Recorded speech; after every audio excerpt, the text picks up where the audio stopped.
Alrighty, I think we are there. Are we, Twitch?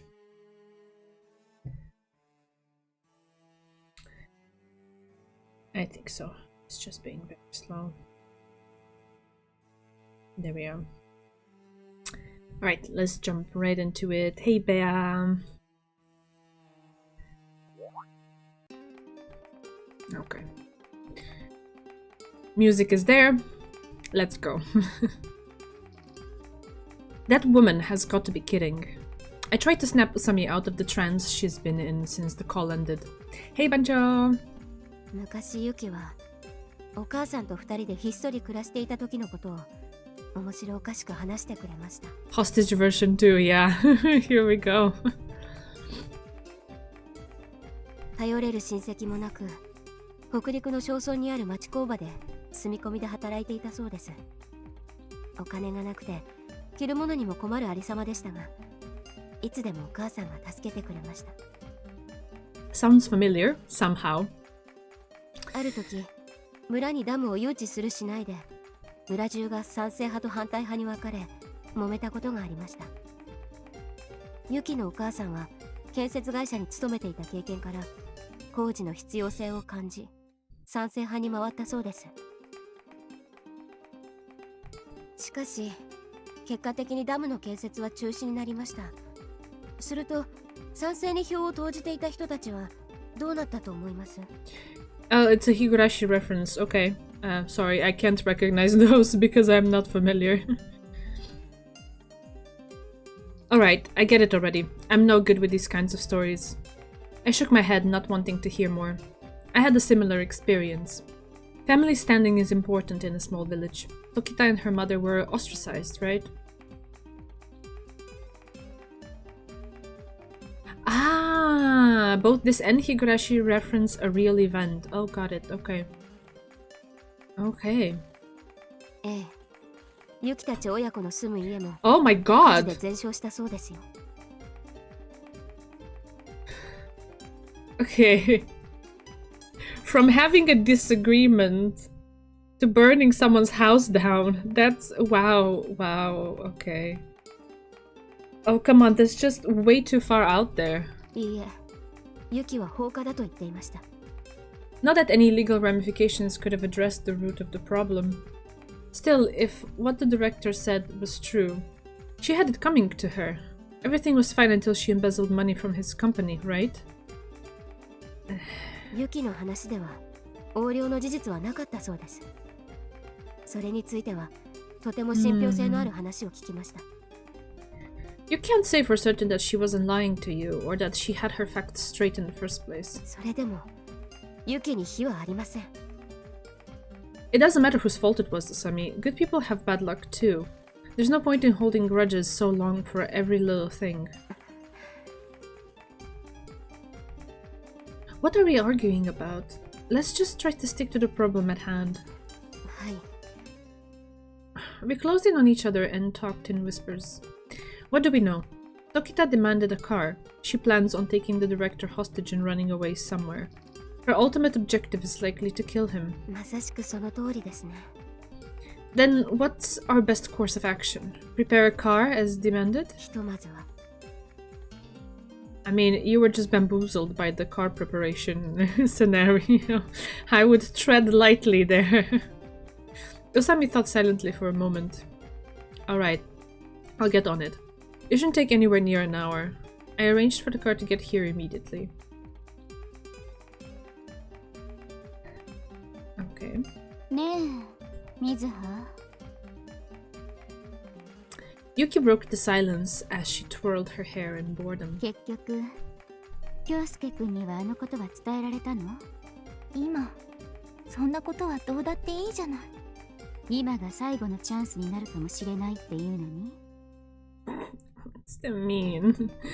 Mizuka stared straight into Yuki. It was an unshakable, resolute stare, one that defied the gravity of her そ situation. のマフラー、暖かい？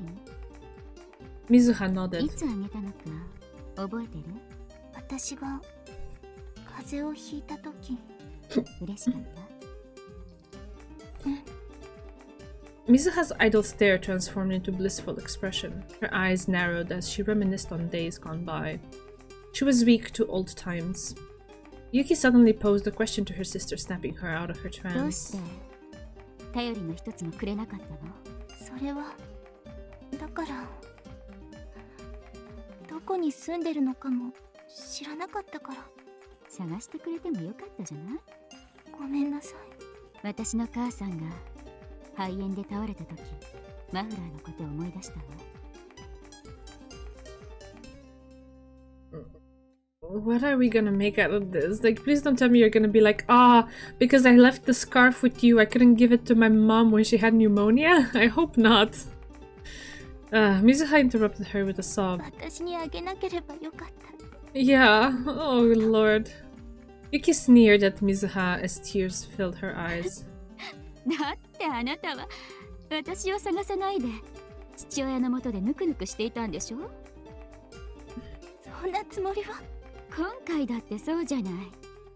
水葉は私の誘いを断った。あなたさえ協力してくれればもっと楽に理事長を脅迫できたのよ。つまりあなたは私より父親を選んだってこと。Oh my god, she's being so unreasonable here. What the heck? Like... What? I can't even. Why didn't you agree to commit crimes with me and hurt your father? Oh my god, you chose him instead of me. 姉さん、もうやめてよ。こんなの姉さんらしくないよ。水葉こそ情に訴えるのはやめてよ。私はもうあなたと雪だるまを作ってた頃の私じゃないのよ。Is she really that far gone that she interprets anyone showing emotions as an attempt to try to appeal to her and manipulate her? Oh, come on. Mizuha looked down and desperately continued. そんなに父さんが憎いの？当たり前でしょ。Yuki said as her eyes snapped 一 open. 時の感情に身を任せて復讐しているわけじゃないの。あいつに対する恨みと憎しみは時が経つにつれて消えるどころかどんどん強くなっていったわ。でも姉さんたちが家を出て行ったのは理由が。横領の話？私の母さんがそんなことするはずないでしょ。それはあなたの父親の内部工作よ。平たく言えば愛人に手切れを言い渡したかっただけ。証拠を見せましょうか？私はちゃんと調べたのよ。Maou had helped her investigate the circumstances surrounding her exile about 1 year ago. Come to think of it, it was likely at that moment, the moment she sold herself to the devil, that the wheels of her revenge had begun to spin. 家を追い出された当時、母さんが病気がちだったのは覚えてる？ Mizuha didn't respond. She was likely too young to remember those days. Like, what would you expect of a small child, really? But Yuki would never forget. She would never forget the blood on her mother's lips and hands as she coughed out her lungs, or the smiling face she used to tell Yuki that everything was fine. How could that man throw a woman in that condition out into the そ cold? りゃあ分かってるわよ。愛人だもの。いつかは切られる運命にあったんでしょうね。でも不倫にも筋ってものがあるでしょう。Yuki knew complaining to Mizuha about her mother's pain and humiliation wouldn't do any good, but she couldn't help あい herself. つが母さんを殺したも同然なの。それは分かってよ、水。何もこんなことしなくても。Yuki gave up. Mizuha may be her sister, but she's still an outsider. There's no way she could understand. Even Yuki couldn't muster the empathy to consider other people's problems to be her own. Once upon a time, each of those countless convicts had told her a life story, but she had listened as an unconcerned bystander. Yuki decided to respond leniently. 復讐が問題の解決にならないことは知っているわ。でもね、救いにはなるのよ。復讐こそが唯一の救いだと思い込んでしまったら、もう後には引けないわ。 Yeah, I think it will only like plunge you even deeper into hell, but sure. As if to punctuate the end of her thought, the phone rang. Yuki quickly drew in a breath and exhaled before answering. 早かったわね、春。望み通り、車は用意した。上出来ね。すぐ出られるように、エンジンはかけっぱなしにしておいてちょうだい。本当に逃げられると思っているのか？カーチェイスをするつもりはないわよ。絶対に追ってこないでね。追っ手の影でも見えれば、その場で海にでも突っ込むわよ。正気じゃないな。正気でこんなことができると思う？たとえ私たちを振り切ったとしてもだ。警察が雪を追うぞ。でしょうね。今度こそ警察を頼らない理由がないもの。一生逃げるつもりか？今日捕まるか明日捕まるかって怯えながら毎日暮らすのか？あらあら、容赦はしないとか言っておきながらまだ説得しようって言うの？甘いんじゃないの？ Haru had apparently ignored Yuki's provocation as she countered with a deadly blow. ユキを追うのはユキのお父さんだぞ。そんなはずないじゃない。 She answered coldly. 娘が罪を犯したら捜査から外されるわ。父さんもまた田舎に逆戻りよ。よくわかってるじゃないか。もう一度言う。今ならまだことは公にはならない。まだやり直せる。今すぐそこから出てくるんだ。同行したとして魔王の仲間である私はどうなるの？あなたや京介君のお仲間さんたちに暴行されるんじゃないの？そんなことはない。 Haru's faltering voice betrayed her hesitance, but even if Haru had a change of heart, the Sonoyama men outside would wring every last drop of blood from Yuki. They'd been chasing Maou for a good while now, too. 話はこれまでよ。次の要求を言うわ。 Yuki glimpsed at Misaha. Her sister was already lost for words, dark with despair. Ay, dear lord. Okay. I listened to Tokita's demands over the receiver. なんだ、何が聞きたい？重要なことよ。正直に答えてね。 She prefaced herself with that before continuing. 私と母さんが北陸の小さな村に住んでいた時、うちの家に火を放った男を知らないかしら。何を言ってるのかわからん。いいえ、知っているはずよ。あれはあなたの指示？知らんもんは知らん。本当の目的は母さんが持っていたあなたの裏帳簿よね。おかげで何もかも燃えちゃったわ。よかったわね。 The director shook his head frantically, obviously in a panic. 村の人も私たちに冷たかったからろくに調べもなかったわ。家がなくなったおかげで母さんの病状も悪化した。この意味がわかる？ It means whoever was responsible for that fire took years off Tokita's mother's life. 教えなさい。あなたの手のものだっていうのは分かっているのよ。 Not gonna lie, Yuki splendidly turns great idea of a professional negotiator doing kidnapping into snooze fest, where the strongest emotion you feel is being annoyed at her. I guess I am a little bit, although I'm trying to kind of read in between the lines and figure out some stuff about her story. I just feel it's a gut feeling, okay? I can't substantiate it properly, but I feel that she is incredibly biased in the conclusions that she's drawn, like this one, that her father was the one who set their house on fire. I don't know obviously all of the details, maybe it was, maybe it wasn't, but she is tunnel visioned for sure. Tunnel visioned in her hate and in her revenge, and yeah. 死を放てなどと命じてはいない。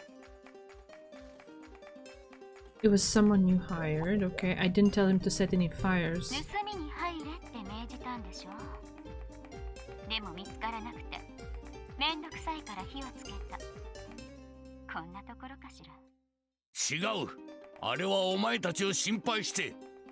そうだ。片倉君にはお前たち親子の近況を聞きに行けと。片倉っていうのね。あなたの会社の社員？大層出世したんじゃない？取締役の一人だ。それがどうした？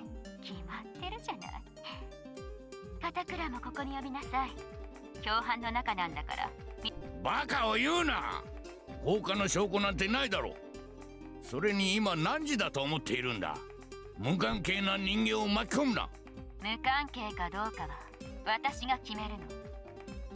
わからない？ここは私の法廷なのよ。Her voice was cold enough to freeze one's blood. Sir, I think it would be best to comply with her demands for し now. かし Look, if need be, I can get my father to erase certain things. You know what I mean? I just made up some bullshit, but it seemed to do the job just nicely. Oh gosh. いやもうええな。 He reluctantly 部下へ agreed. の連絡が終わったら中に入ってきてもらえる？なぜだ。嫌なの？ Tokita's voice was brimming with あな rage. たが来れば水葉を解放してあげるわ。 Sweat trickled from the director's 実 forehead. は娘の命がかかってるのよ。あなたみたいな鬼畜でもさすがに水葉は見捨てられないでしょ。待て。私に何をする気だ。それは来てのお楽しみよ。 He looked at me as if looking for help. Well, I don't have the right to force him into it. He blinks over and over and his hand balls into a clumsy fist. わかった。待ってください。 Usami grabs the director's shoulder with her free 危険 hand. すぎます。しかし春、何のつもり？ At Yuki's prompting, Usami declares her thoughts with seemingly absolute confidence. ユキ、お前に水葉を傷つけられるはずがない。 Yeah, but she would harm him. これはつまり、人質が人質としての意味をなさないということ。そう思ってるんだ。だからこそ、理事長をそちらに行かせるわけにはいかない。I see. She can't kill Shiratori, but she can kill the director. If she had the director held hostage instead of her own sister, she could feasibly make outrageous なる demands. ほど。さすがは春ね。私の思惑をあっさりと見破ってくれる。でも誤解をしているようだからちょっと教えてあげるわ。 Ay ay ay. 何？ The sound of flesh being harshly beaten jumped from the receiver. And perfectly coinciding with that, Shiratori's screams followed suit. 聞こえたかしら？ I don't believe it. I don't believe it. I don't think she's hurting her. Tokita's cruelty manifested itself in Shiratori's gasps. Usami's brows tensed, and after some time she began to speak. 今のは何だ？本を殴ったの。ちょうど今倉庫の中で古びた釘を見つけたわ。次、やめるんだ。私の言うことをおとなしく聞いてくれればやめてあげる。 Someone nearby had had enough and jumped into the わか conversation. った。今行くから娘を解放してくれ。いいパパじゃない。その優しさを少しは私にも分けてほしかったものだわ。 I decided to speak up and mustered the calmest voice I could. Hey, Tokita, you're not lying when you say you'll release Shiratori if we hand over the director, are you? もちろんよ。信じて。 Yeah, why? At this point, why? I'd love to. You just don't seem too trustworthy right now. I hate being on the same wavelength with him. さすがは京介くんね。初めて会った時からあなたと私は似た者同士だと思っていたわ。 You mean like the way we think? いいえ。心に複雑な闇を抱えているという意味で。 Oh, we're going philosophical, I guess. Alright, look, I've had enough of this shit. Trump card time. Either Shiratori comes out or we're coming in. 強行突入ってこと？ Well, let's see. We've got a couple dozen men out here who could wrestle bulls. So I'm gonna say yes, I do. And I'll also say that if it comes to that, you're through, Tokita. でしょうね。そういうところ、ますます気に入ったわ。Good one, Tokita. We'll see who's laughing when these guys drag you out of hiding. Actually, we already have a route into the warehouse. There's a window up on the side. It's about 5 yards off the ground, but that shouldn't be a problem if we can get a few men standing on each other's shoulders. Still, that should be a last どう resort. 京介くん、私と組まない？私はそれなりに役に立つと思うのだけれど。Sure, sounds great, honestly. We can hammer out the specifics once you come out of there. そうね。あじゃあ、理事長を引き渡してちょうだい。ダメです。 Sammy stopped the director a second time as he started toward the warehouse's entrance. 話してくれ。もう私が行くしかないんだ。いけません。犯人はあなたを殺害するつもりなんですよ。Sammy finally called Tokita a criminal. It was likely a measure she took to kill her personal feelings toward her friend. 強情ね、ハル。そこの男は最低の類の人間なのよ。たとえ最低の人間だとして、見殺しにはできない。Tokita gave a short nasal laugh. あなたは、だから友達が少ないのよ。そうやって正義風を吹き回しているとね、みんなうさんくさいと思うものなのよ。That's not true. とにかく、人質の交換はしない。そうやって強硬な姿勢を取り続けていると、最悪の事態が待っているわよ。ダメなものはダメだ。理事長、下がってください。Sammy managed to stare the director down and as he took 2 steps back. まったく。優秀なネゴシエーターね。Tokita remarked ま sarcastically. た連絡するわ。Usami let her arm holding the phone slide down as a sigh escaped her lips. Are you sure we made the right call there, Usami? 理事長を人質に取られたら終わりです。I realize that, but we can just let Shiratori die. ユキは水葉に危害を加えたりし Yeah, ます。 I agree with that sentiment. We should bet on that. Why are you still acting so naive? She just hit Shiratori a few seconds ago. Now she made you think she hit her. いいえ、あれはハッタリです。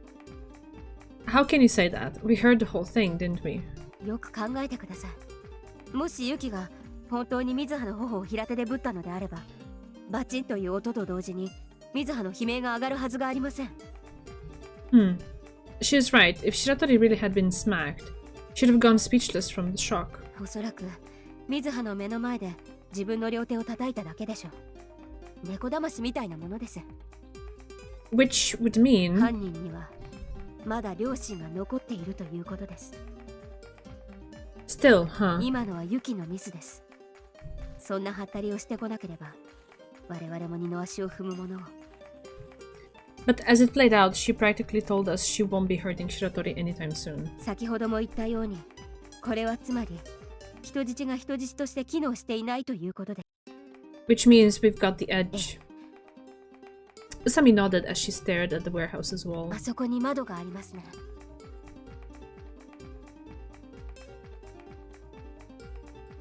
Alright. Looks like things have taken a turn for the worse, Yuki thought. She paced around Mizuha with her arms folded. As Yuki had realized from the onset, her hostage was a weak excuse for one at best. She should have known Haru would realize this too. The fact that she had been able to recognize Yuki's assault as a bluff only compounded the problem. She needed to force a hostage swap quickly before things got any worse. Mizuha, who had kept silent until now, suddenly raised her head. Her eyes were utterly vacant. さっきは驚かせてごめんね。 Yuki subconsciously allowed her guilt to squeeze out an apology. She may have been jealous, envious of her sister's comfortable upbringing, but she was not yet prepared to cross the line of violence against the innocent girl. Mizuha muttered a quiet response before returning her gaze to the floor. Yuki was nervous about the upcoming raid. As long as they know she won't harm Mizuha, they might force their way in at any time. They'll most likely try to enter via the warehouse window. If she puts up a fight at the bottleneck there, she might be able to drive away 1 or 2 men. But these opponents were muscle from head to toe. Each man she knocked down would stand right back up and try again. Haru hadn't wasted any time. A bulky black shadow stood menacingly still at the window. What do I do now? Yuki looked down at Mizuha. Mizuha returned her gaze. She said in a sickeningly sweet voice. Yuki would have to cross that line. Okay. What's going on in there? I asked one of Gonzo's subordinates for a quick report. One of the smaller men had been given a boost up to the window and was speaking through.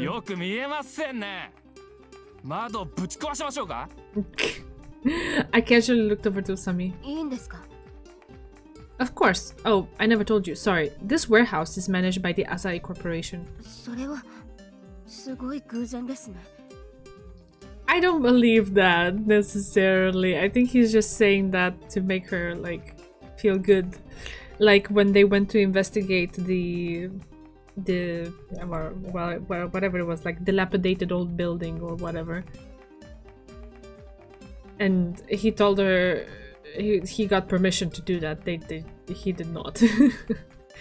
Now that I think about it, it is. Oh, is it now? Why did Tokita choose this place anyway? Well, whatever, it doesn't matter. Alright, on 3. 1, 2. What? A text message? Why didn't she just call you? Usami's expression grew severe. I reflexively peeked at Usami's cell phone. What the? Shiratori had been cut by a sharp object. A stream of blood trickled down her thigh. The wound looked shallow, but the meaning behind that fresh blood brought a shudder to my spine. Tokita, that fucking... She really did it. All that time at school must have made me go soft. Sisters, give me a break. My heart froze up. Hey, Usami, let's call off the raid for now. I still don't fully believe it. I do not believe it. She was likely shocked, speechless. She just stared wide-eyed at her phone's LCD. The phone began to ring with a clamor. Usami's dumbfounded gaze stayed perfectly still as her hand pulled the phone to her ear.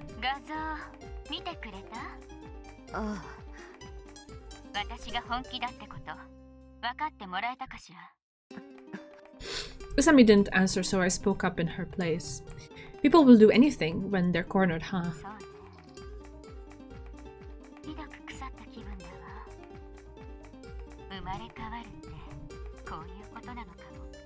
I'm willing to bet that she hurt herself and then used the blood to put it on Mizuha to make it look like she had hurt her. I'm that far willing to bet on that. Maybe I'm wrong, but I want to believe that. You're going to hell, Tokita. I may have let my guard down too much around this woman. As my disappointment at Tokita peaked, the director called out to her from behind me.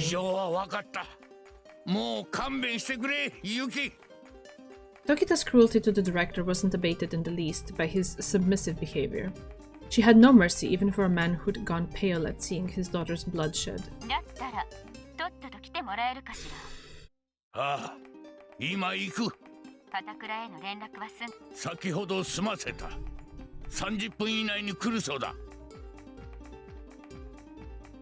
Usami's arm didn't shoot out to stop him this time. She just watched the director's back as he trudged toward the warehouse. Usami quietly muttered something. Okay, we're switching again. It was true when she said she felt awful. Yuki cut the call and looked at the wound on Mizuha's thigh.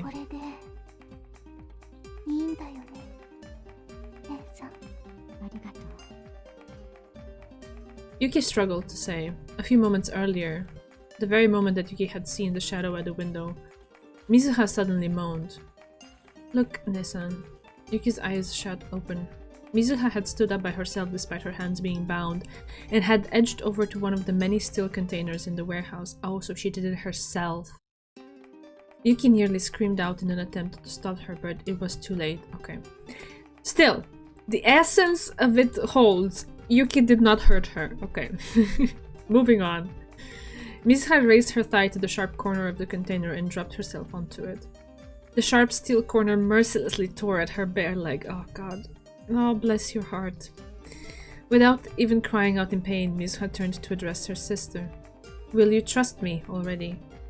Without even thinking, Yuki had snapped an image with her camera phone and sent it to Haru. She felt downright awful. Yuki untied the rope binding Mizuha and inspected her wound. 大丈夫よ。もう血は止まっているみたい。もう痛くないから安心して。I doubt that's true, but okay. それにしても、なぜ？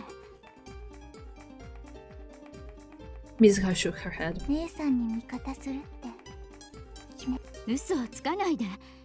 今更遅すぎるわよ。Despite her words, Yuki hated herself for not trusting in her sister. 私はあなたの父親を殺そうっていうのよ。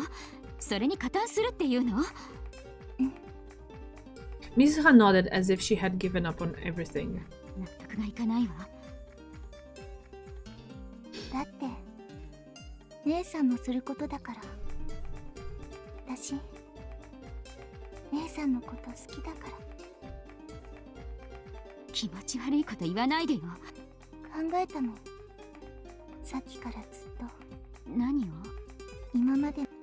Oh, sorry. Nope.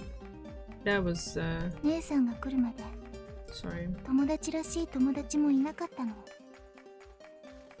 父さんが警察に容疑をかけられて毎日肩身の狭い思いだった。 Okay, sorry. 今までの私怖がりで思ってることも口に出せなくて、子供っぽい私のこと、声をかけたい人ともまともに喋れなかった。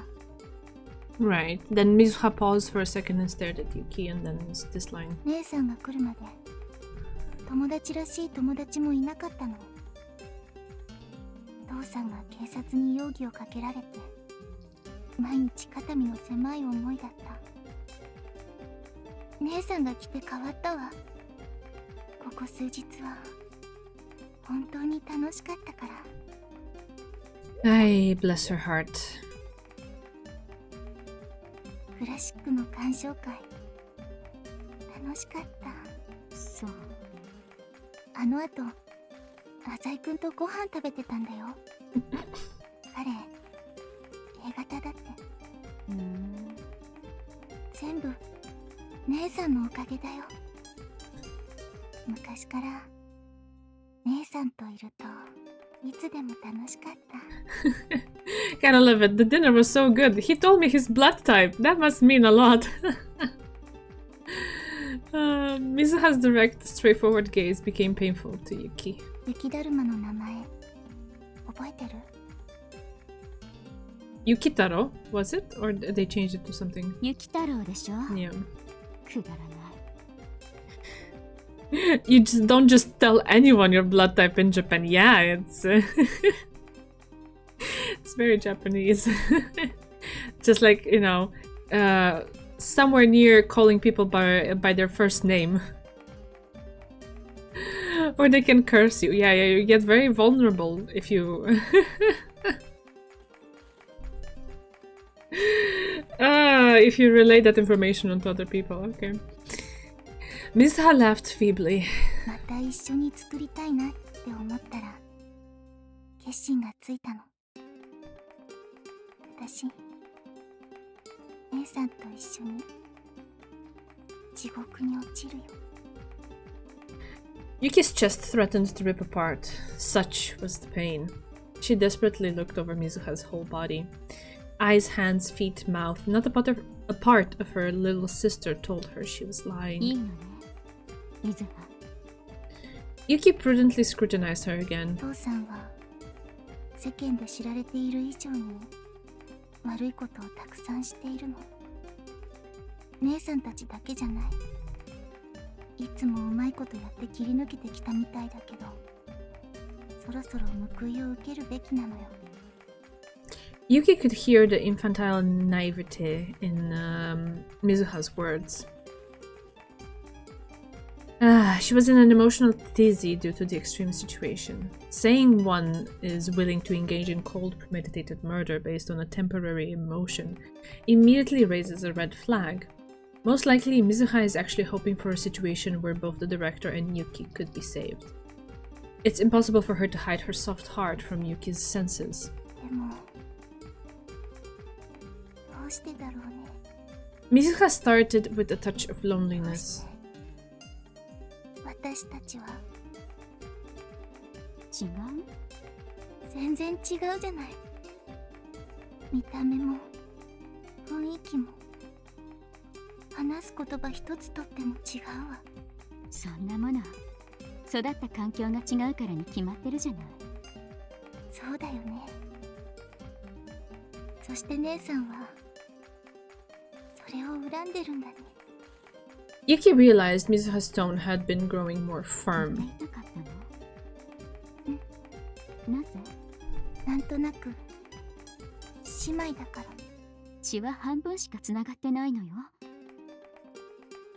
だから今からそれすらも断ち切ろうとしているのよ。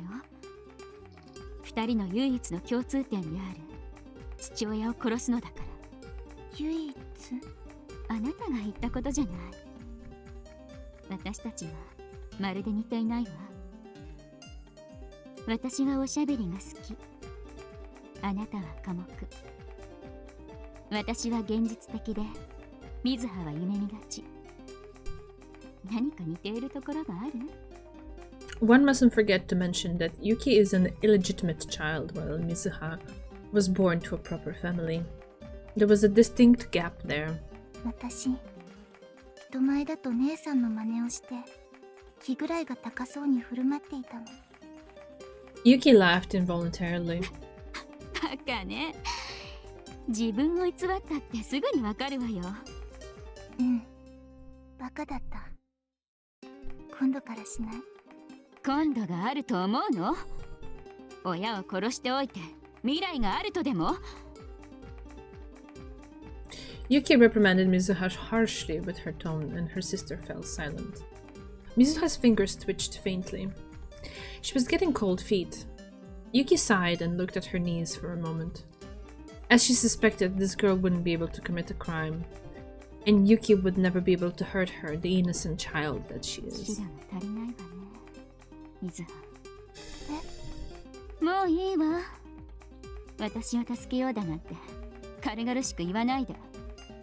そんな。私は本気だよ。いいのよ。さっきのは嬉しかった。私が困っているのをただ見ていられなかったのね。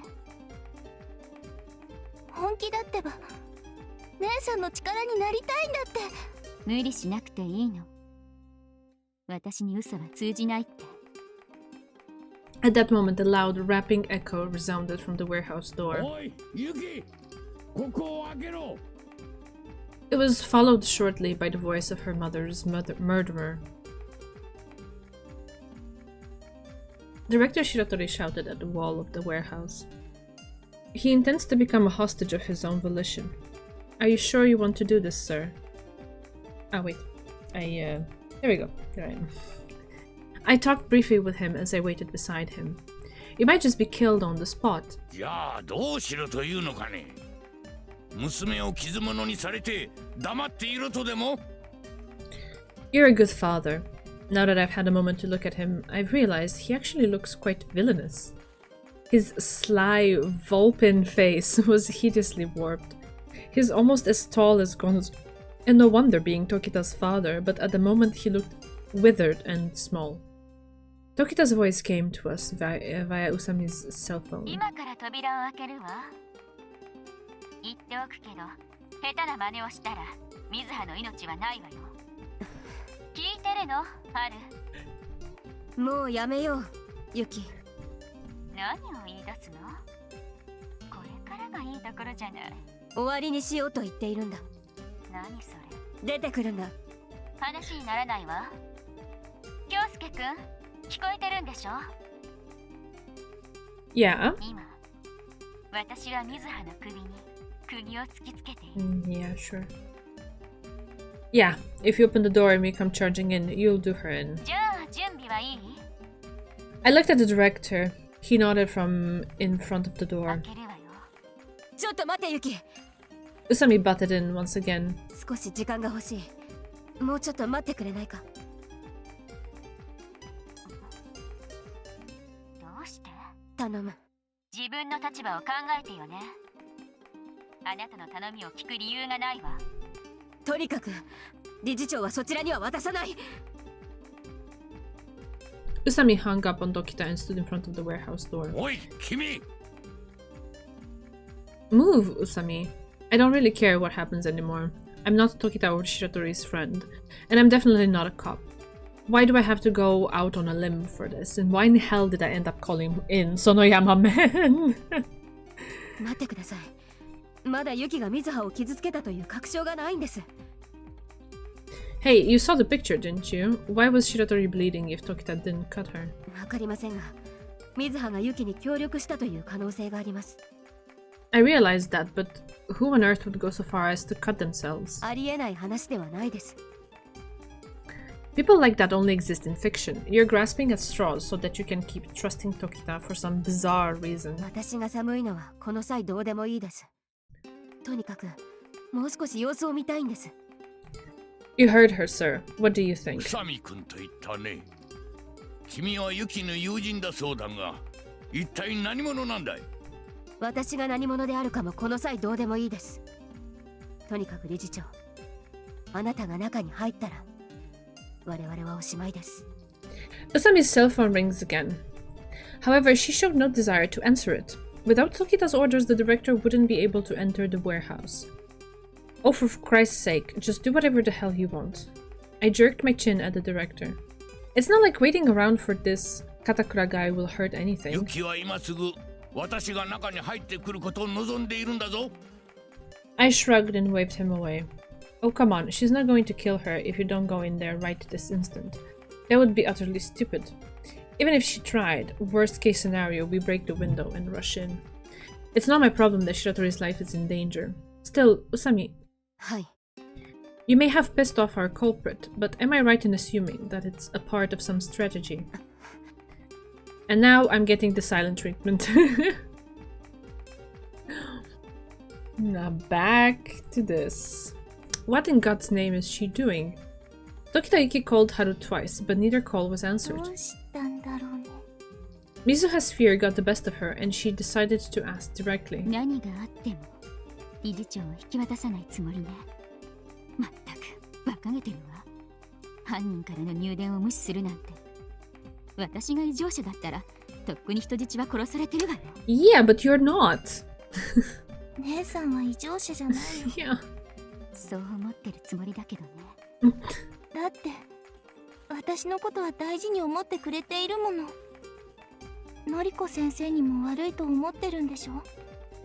無関係な人を巻き込みたくはないからよ。 But Yuki did drag people into it. Desperate times call for desperate measures, and one never knows how far they'll go until they live the situation themselves. どこか怪我してみせようか。 Oh no. やめなさい。 She answered 逆 immediately. に怪しまれるわ。 Maybe. More importantly, Yuki didn't want to have to see her sister's blood. 春にはバレちゃったのかな。断定はできないはずよ。だからこそ彼らも窓からの突入をためらった。 The precariousness of the situation weighed on Yuki's mind. The greatest weakness of her position was the poor choice of hostage. As it stood, a proper negotiation was out of the question. But it was her intention from the very beginning to take Mizuha as a hostage, so she didn't think beforehand that it would be a poor choice? Or is it just dawning on her now that she's actually in the situation?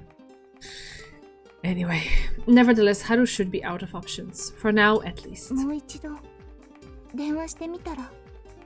Mizuha was cooperative with Yuki to the bitter end. Yuki shook her head. いいえ。向こうからかけてくるのを待つわ。 When that happens, Haru will have prepared some sort of scheme. There goes my advantage.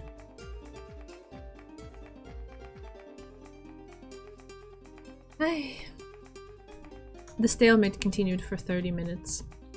Usami just stared firmly at the warehouse with her arms folded the whole time, and the director must have smoked through a whole pack of cigarettes in agitation.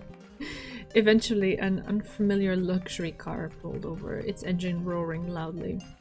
Director Shiratori greeted the man who stepped out of the driver's seat. Katakura had finally arrived. He was a short man. The director briefed him on the situation, looking sharply downward into his eyes. Katakura's small hands moved about restlessly as he did so. He wore thin glasses as if to hide the brutal glow radiating from the eyes beneath them. Will Eiichi be like that when he gets older? Nah, Katakura looks a lot slyer than Eiichi could ever be. What's up, Usami? Just standing around waiting for the sunrise? Your cell battery must be almost dead by now. Usami nodded, slipping in a glance at the director and Katakura. Her gaze pierced through me.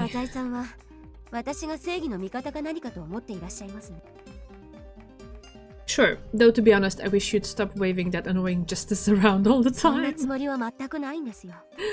Is that so? You mean I won't think you're a hero of justice anymore? Speakable act.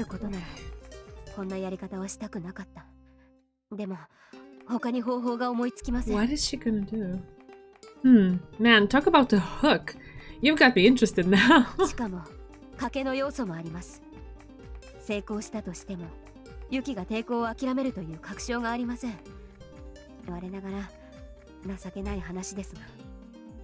Cut the hype and spill it already. Usami paused in hesitation, then continued. What? Help her? What's she on about now? Define help. You mean you want me to capture her and hand her over to the police? Or do you want me to kill her old man for her?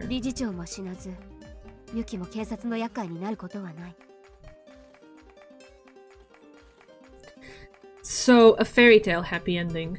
Well, I guess I don't really want to explain this to the cops either.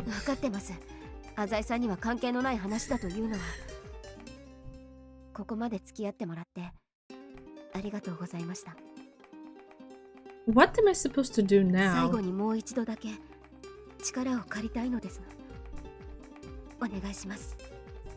To be honest, if I stopped here, I'd probably have a hard time sleeping at night. The girl knows something about Maou. Tell you what, I won't leave until I get that story out of her. I think it would make a pretty nice gift for Gonzo. Let's just cut to this dirty plan of yours. I've known you for too long. I'm used to your dramatics. God, this girl is disgusting. Oh my god, why does he keep using this word? I wonder if it's a translation choice or if he actually says that in Japanese, because he keeps calling all of the girls disgusting in some capacity or another.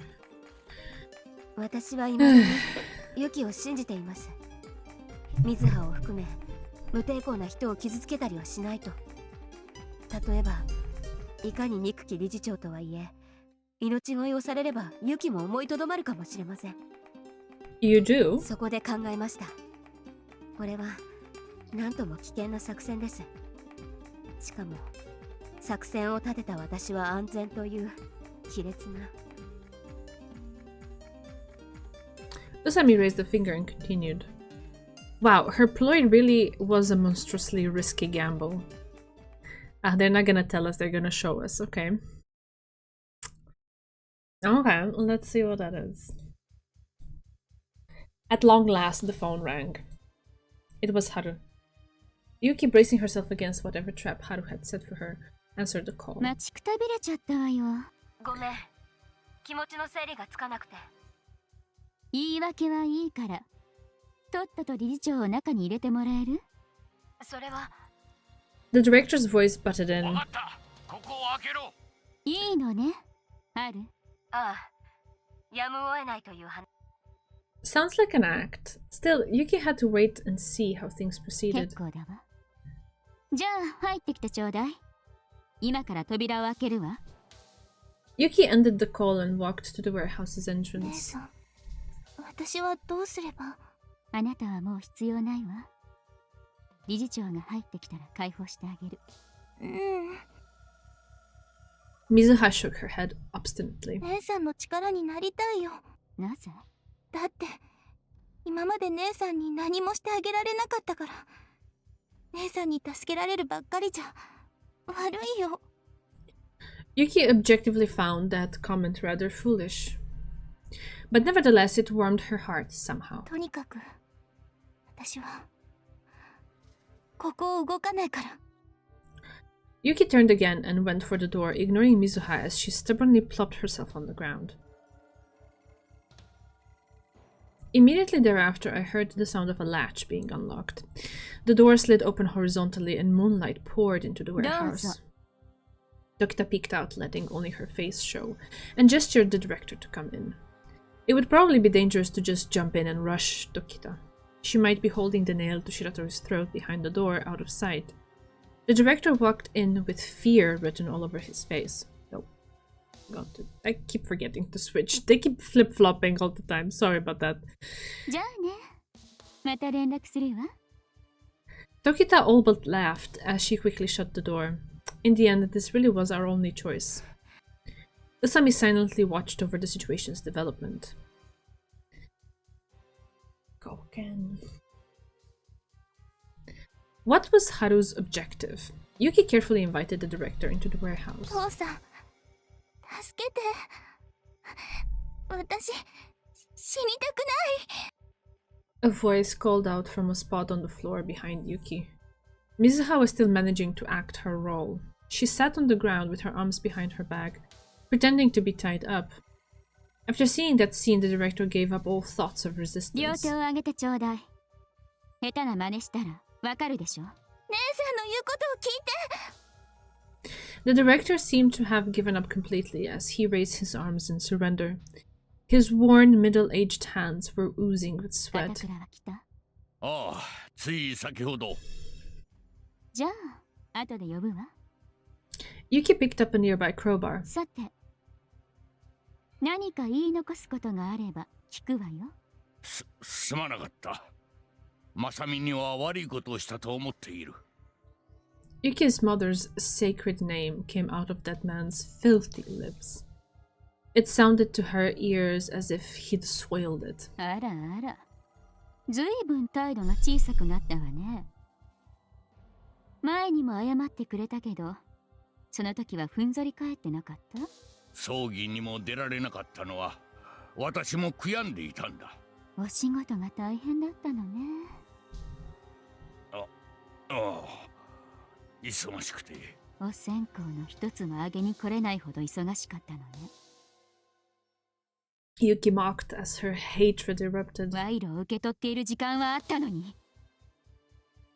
The director flinched. 待て、私を殺して何になる？ There was a sly look in his eye.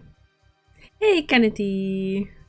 How's the drama? I was busy having tea with my mom. Aw, that's nice. Great. Awesome that you enjoyed that. So far, not that much progress has been made. There is an attempt now at switching Mizuha with her dad as a hostage. But Haru has a plan, and yeah, we don't know what plan.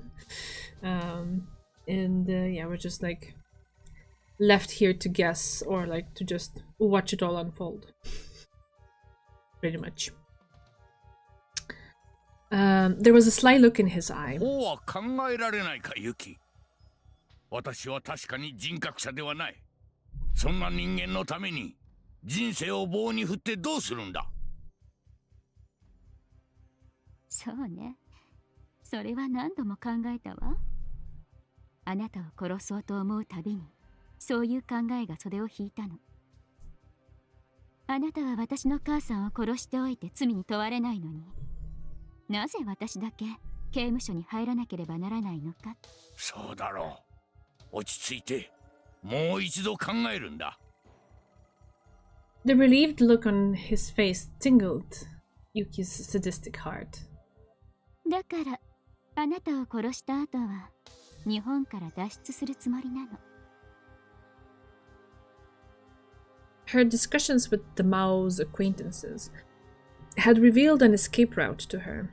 There was a smuggling boat which made regular trips between Japan's west coast and the Korean peninsula. Fleeing the watchful eyes of the state would be extremely difficult, but not impossible. Covering her backside after this incident wouldn't be all that hard. Yuki's largest concern lied elsewhere. Mizuha. She had been tricked and, despite being taken hostage, still loved Yuki as a sister. Could she really live with herself if she turned that kind-hearted girl into the sister of a murderer? Ooh, I see. I see.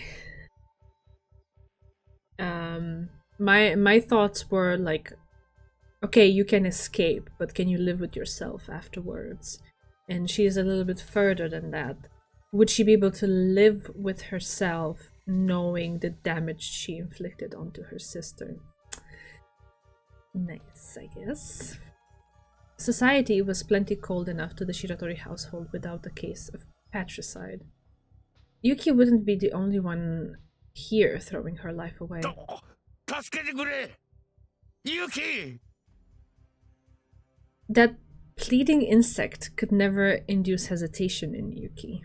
However, Yuki thought back on her painful memories with her mother. She had coughed blood until she died, all the while cursing the man who told her to go die in the cold. Yuki placed her mother's suffering and her concern for Mizuha on scales, anguishing over her inevitable decision. If she had known it would have turned out like this, she would have stayed away from Mizuha. Torrential guilt washed over her. The insectoid man before her seemed to be kind toward Mizuha, at least. That's what made him enter the warehouse, despite knowing the danger to himself. If she kills that man, Mizuha will no doubt grieve for him. Yuki's hateful adversary was, in the end, Mizuha's beloved father. She looked down once more at Mizuha. She was wading in a river of sadness that grew deeper by the moment. The one threatening to burst the upstream dam, to bring tears of grief into the ever-smiling eyes of the Mizuha in her memories, was none other than Yuki herself. Oops, sorry about that. Would it be acceptable for her to rob this girl of her father? I ought to stop this, Yuki clearly thought. No, wait. She had idly glanced at Director Shiratori. In that glance, she had just barely caught a glimpse of him reaching for his pocket. That glimpse proved enough to allow her to avoid the attack by a hair's width. Oh dear lord. I stood next to Usami, watching over the warehouse with bated breath. What do you think, Usami?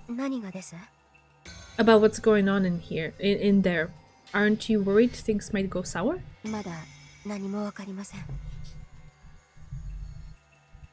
This is a pretty drastic measure for you. I mean, I guess that means it might catch Tokita off guard, but still.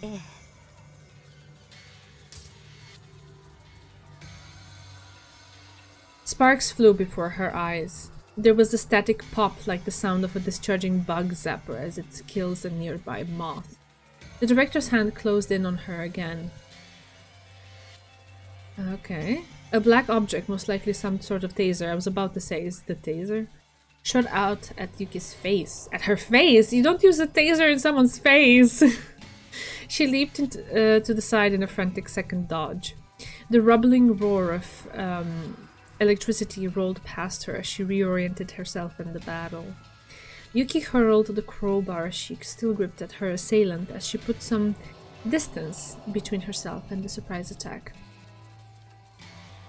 After gaining enough ground to think calmly, Yuki scanned her surroundings for anything that could be used as a weapon. She mumbled between rough, distracted pants. That comment was directed at Haru. Yuki never expected she would try to use the hostage to take her down. As Yuki eyed her opponent, she realized his submissive aura had entirely disappeared. Director Shiratori was now grinning like a madman.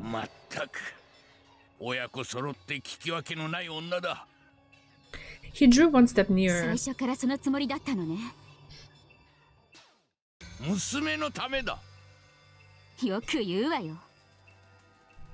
She had been careless. She looked down at her haggard お attacker. かしいと思ったのよ。あなたは水葉の代わりになるためにここに来たのに、そんなことは一言も口にしなかった。Now that she critically analyzes her memory of the director's entrance, she should have known this was coming. His eyes held some kind of plan, and his lips, stiff with fear, were smeared with lies. 私は水葉からあなたの悪口を聞いたことがないわ。だから油断してしまった。けどあなたのいいところも聞いたことがない。Mizuha was too sweet to speak up, so she had likely been sitting on her dissatisfaction for years. 面の皮の厚い男ね。まったく。The director laughed. 少しぐらい弁が立たねば警察も手を引かんよ。 He had managed to avoid prosecution for the recent bribery scandal after all. そうやって狡猾に立ち回った挙句、母さんに無実の罪を着せて追い出したのね。何のことだか全くわからんな。ただ正美が出て行った年にはおかげで会社の保養所を建てることができたぞ。それについては正美の墓前で報告したいと思っている。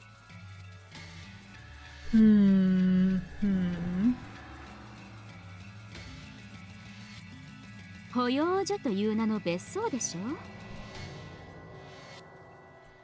It hadn't taken a genius to figure out that the money her mother supposedly embezzled had ended up in the director's pocket. まったく、人として恥ずかしくないの？立てこもり犯に人の道を解かれる筋合いはないが、別に言い訳はせんよ。会社経営にはお前たち子供にはわからない苦労があるのだが。下道の分際で何を余裕ぶっているのかしら。子供にとって分かりやすい悪役でいてやろうという親心だよ。それとも私の身の上話でも聞きたいか？ I would want to know the whole story because there seems to be something there that we don't know and Yuki doesn't know, and I would want to know. I want to understand the situation because it feels like so lopsided and absolutely cruel. Like, what? He decided, oh, I want a summer villa or whatever the heck that was. I'm just gonna embezzle some money and use my mistress as a scapegoat, then throw her out together with her illegitimate child and let her die. It just feels like way too much. Like, he doesn't feel to me like that kind of, let's say, high quality villain. He's just like, I don't know. What's the right way to describe it? Just a petty man. 結構よ。 Yuki knew that her biological father was also an illegitimate child. Oh, okay. He had always hated his parents and used that drive to build a company from the ground up, with nothing but the clothes on his back. ユキは昔から賢い娘だった。お前が再び私の前に現れた時、ただでは済まないだろうとは思っていた。だから、先の学園で要求してきた500万くらいならくれてやってもいいんだぞ。それはありがとう。しかし殺人はまずい。復讐はもっと法の網から逃れやすい形で行うべきだ。Those few words perfectly defined Director Shiratori. He wasn't a greedy, middle-aged buffoon scared half to death of the police and the media's hounding. Neither was he a kind father worried about his beloved Mizuha. He was a selfish, arrogant incarnation of evil. Oh, so sorry. I don't know, I have a hard time thinking of him that way. Like, he's not Maou level of a villain. He just seems like, I don't know, a small fry kind of attempt at a villain. さあ、もう諦めるんだ。表へ出よ。心配するな。警察に突き出したりはしない。娘が実刑を受けるのは忍びないからな。呆れるわね。自分のスキャンダルをこれ以上増やしたくないだけでしょ。Yuki's old curiosity idly wondered how a man with no sense of right and wrong became so powerful in こっ society. ちへ来い。 He took another step toward her, taser brandished and ready. There was nowhere left to run. Yuki's back pressed against the crate, the taut tarp covering it, crinkling as she tried to retreat further. Then, her eyes shot wide open. Mizuha screamed. She had jumped out from behind the crate. She desperately clung to the director's arm from behind him. After a short struggle, the black weapon in his hand fell to the ground with a clang. The powerful device which had given the director his brash confidence was now on the floor. He roared and thrashed, shaking Mizuha off in the process. However, Yuki was already holding the director by the collar. Cool air rushed past her flushed face. Her flawless shoulder throw hurled the director quite a ways. His spine hit the concrete floor hard. He fainted in agony, his mouth still hanging open from the pain of the impact. Yuki caught her breath and looked down at her father, crumpled on the floor like a caterpillar. 思い直したわ。やっぱりあなたを殺すって。姉さん。ごめんね、ミズハ。でも、あなたも悪いのよ。こんな父親を野放しにしておいたんだ。Okay. I can't get behind that statement. Like, not at all. Guilt tore at Yuki's heart as she spoke. She knew Mizuha had no hand in these events, but Yuki was powerless to halt what had already been put in motion. Urged forward by her overwhelming hate, Yuki tied the director's arms behind him with a nearby rope. よく考えたら、私たちって姉妹じゃないじゃない。法律上の話ね。だから、殺人犯の姉を持つってことにはならないじゃないの。私ったら何勘違いしてるのかしら。Yeah, she doesn't believe what she's saying. 何言ってるの？私たちは姉妹だよ。そういうのはもういいわ。私たちは他人。助けてくれたのは感謝してる。She's just trying to push her away. もうお別れよ。Yuki picked up the long, narrow nail she had mentioned earlier and crouched at the director's side. さあ、教えてちょうだい。Yuki's expression must have been drenched in cruelty, as the director's face quickly filled with unmistakable fear.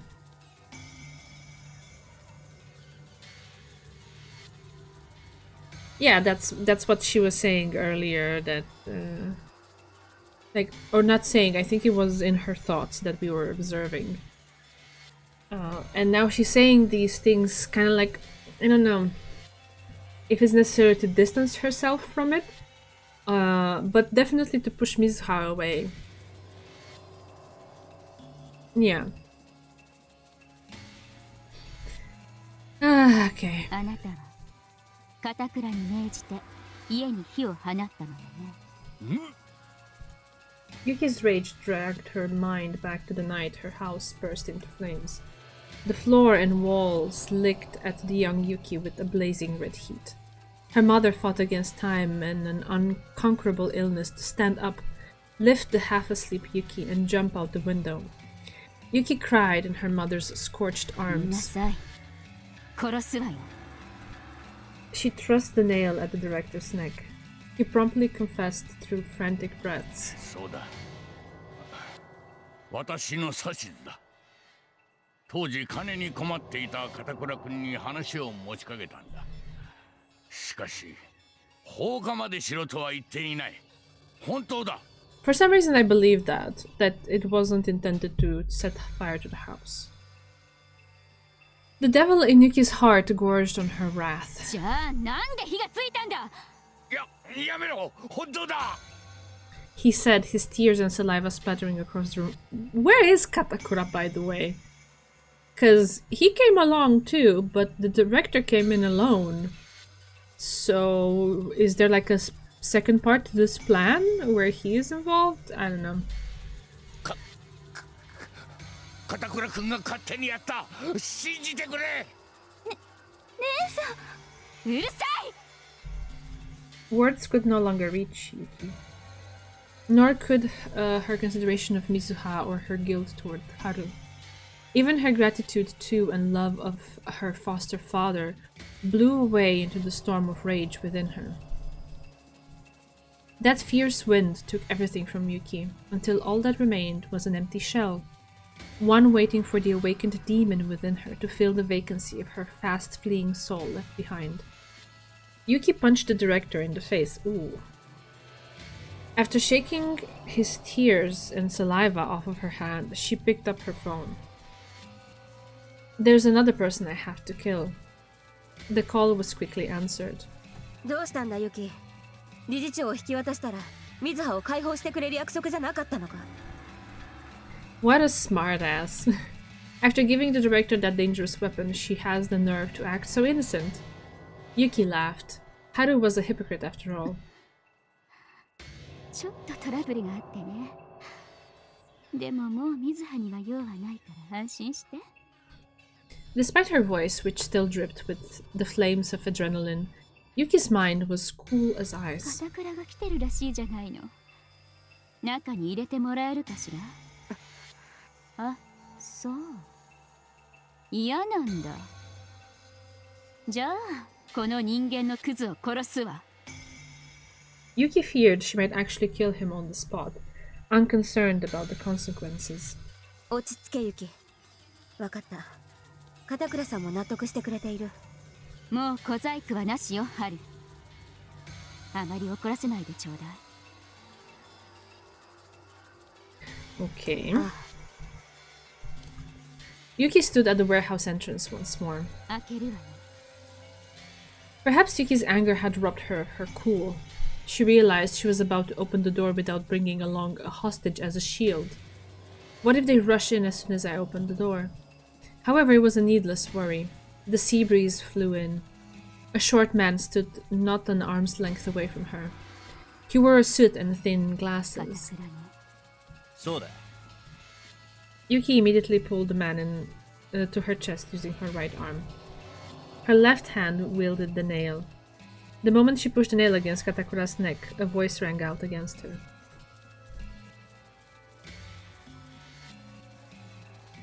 Okay. I shouted the second Tokita reached out for the man at the door. Now, Usami. This was her best chance, seeing as Tokita had defenselessly opened the door. Hi. I held the warehouse door open to keep her from shutting it. なんだつもり？ Tokita's eyes opened wide. She wrapped her arm around her new hostage neck from behind, holding him as a human shield. Her left hand held a glittering long nail. She began a slow retreat. I waved my hand, signaling the Sonoyama recruits to advance. They rushed into the warehouse after Usami and Tokita. As I ducked in after the last of our raiding team entered the warehouse, I noticed a few cars in the distance heading this way. Ooh. これが見えないの？近寄ったら片倉を殺すわよ。Okay, let's have a look at this for a moment. Okay. Aw, thank you for noticing. Thank you for noticing. Thank you. Yeah, I do try to, when I put makeup on, to, you know, color match. Yakuza men ignored Yuki's warning as they charged into the warehouse one after another. They kept a distance of about 5 yards from Yuki. They had her surrounded, forming a semicircle around her as she backed against the wall. Each one of them teemed with rage and exuded enough overwhelming force for Yuki to smell it. She addressed the leader of the pack, her old 気で friend. も触れたの、ハル。ああ、これが最後の手段だった。呆れるわね。よく考えてごらんなさい。状況は何も変わっていないのよ。Yuki forced out a composed smile. 私は人質を取っている。今にも殺すことができる。To be honest, even with the impending threat, the situation was more favorable than when Mizuha was her only hostage. The man squirming in her arms, the one called Katakura, was despicable enough to warrant at least 2 bloody ユキ落 deaths. ち着け。 2 deaths! Okay. 落ち着いてるわよ。Indeed. She could take this man's life without so much as a quivering fingertip right now. Are you sure though? Because I don't believe it. 頼む。もうこんなバカなことはやめてくれ。私はユキが大好きなんだ。大好きなら魔王のことを教えてくれてもよかったじゃない？すまない。下手に話したら迷惑がかかると思ったんだ。気遣いありがとう。おかげですれ違ったわね。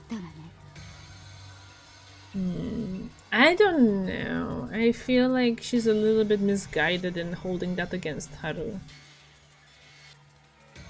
But okay. Yuki's arm tightened around Katakura's neck. She used excessive force for such a small hostage. Madness fueled her strength to heroic, demonic proportions. She glanced at the director on the floor. 火に油を注いだわね、あれ。何？一時はね、復讐なんてやめようかとも思ったの。水葉のおかげでね。Mizuha stood stone still, dumbfounded. She was obviously failing to comprehend the current 外道 situation. の父親を持っているだけでも肩身が狭いのよ。その上、人殺しの姉まで加わったらいくらなんでもかわいそうでしょ。 In stark contrast to her words, Yuki's conscience was silent. All blame laid with Haru. あなたが理事長をけしかけなかったらハッピーエンドだったのにね。大した勇者様だこと。Haru's face grew grave. She looked at the director with narrowed eyes, full of anger. It's too late for regrets, Haru. 分かった。私が代わりに人質になろう。冗談はやめてよ。確かにあなたには失望したけれど、それでもあなたを殺す理由はないわ。そうか。人質には人質たる理由がいるのよ。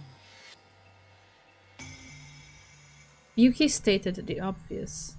There was no reason to put up with Haru's begging any longer. さあ、道を開けてちょうだい。車は用意してあるんでしょ。ユキ。それとも何？片倉を見殺しにしてでも私を捕まえる？言っておくけど、少しでも変な動きを見せたらその場で殺すわよ。Nevertheless, Haru refused to stand down. 何度でも言おう。その人を離すんだ。お前を人殺しにはさせない。いい加減にしてよね。Yuki sighed, then suddenly felt something amiss about the situation. Haru's behavior was odd. She was standing tall, staring straight at her opponent. It wasn't a very typical attitude when faced with defeat. Why? Why? Was she bluffing? Yuki felt that she could read Haru flawlessly after the time they spent together. Yet much to her confusion and discomfort, Haru showed no signs of lying. How on earth does she plan on turning the situation around? Yuki attempted to calm and cool her mind as it raged in a storm of madness. Wait a second. She focused on the men surrounding her. Each of them bore a malevolent air. They looked as though they might pounce at any second. Wait.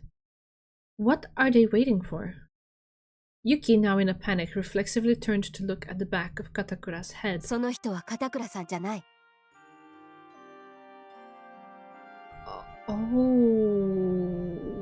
Okay.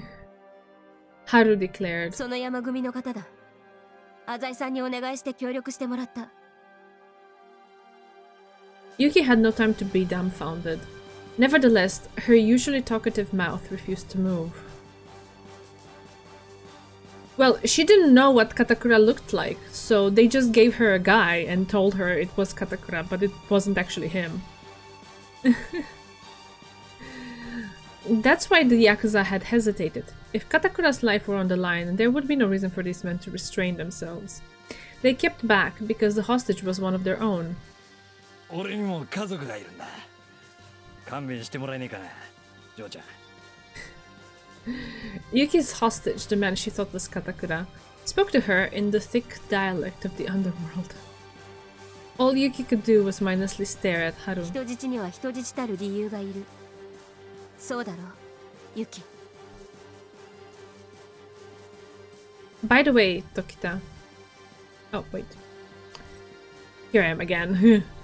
I took a step forward. Usami didn't order the director to attack you. What?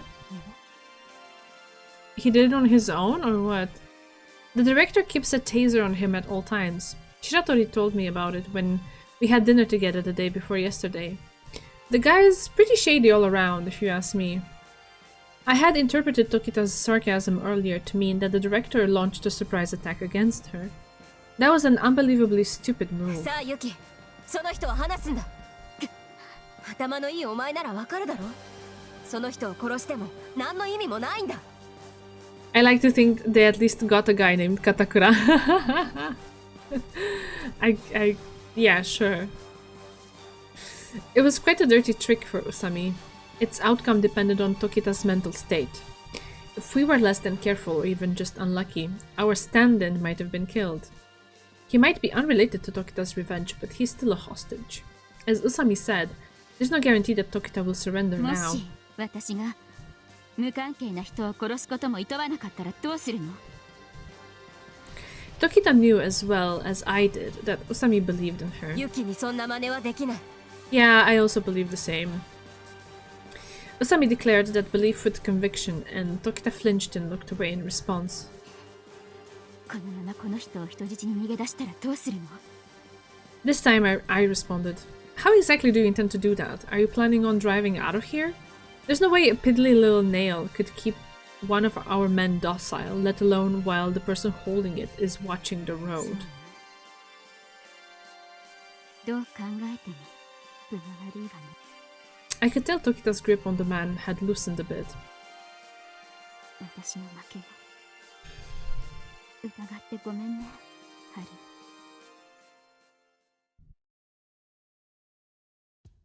Tokita let go of the hostage and stood still for a moment, dazed. The nail she had threatened to use as a weapon fell to the ground.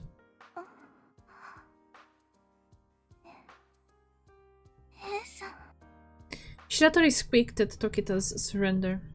Judging by the fact that she wasn't bound in the least, Shiratori must have actually been cooperating with Tokita. 助けてくれ。 The director seemed to be alive, at least. ユキ、貴様、ただで済むと思うなよ。 He seemed lively enough. 朝井さん、お願いです。 The rest was up to me, I guess. Usami wanted me to save Tokita. ユキが魔王の関係者だということをここにいる人たちに知られたら。 Yeah. She would be left with Horibe, at the mercy of his horrible tortures. すみません。 Fucking hell, why me? Well, I'll live this down eventually. Eventually. Everyone, listen up. I faced a group of villainous men. Thank you all very much for helping us out here all through the night. I, Azai Kyosuke, will never forget this favor. I will be personally rewarding each of you later. For now, though, I think we should call it a day. I'll report this to my father immediately. Feel free to go home in the meantime. I can't afford to let any of them talk to Gonzo directly. Some of them might have overheard our conversation and learned something about Tokita and Maou. The men, swearing here and there, slowly turned to leave. They seemed content enough after I mentioned the reward. Suddenly, the people nearest the entrance stopped in their tracks. Boisterous greetings echoed through the warehouse. A giant strode through the ranks of beasts before pouncing in front of me. Oh no. There it is. This is the sprite we were talking about. Here you go, Kanity. Enjoy. I'm joking. It's scary. Oh god. I had seen cars coming when we rushed in. That was Gonzo? うちの狼どもはいつからお前の家畜になったんだ Father, I'm very sorry. Oh gosh, a dull thud echoed through my skull. 立てこもりの話は聞いた時田の義理の娘が親に復讐していたようだな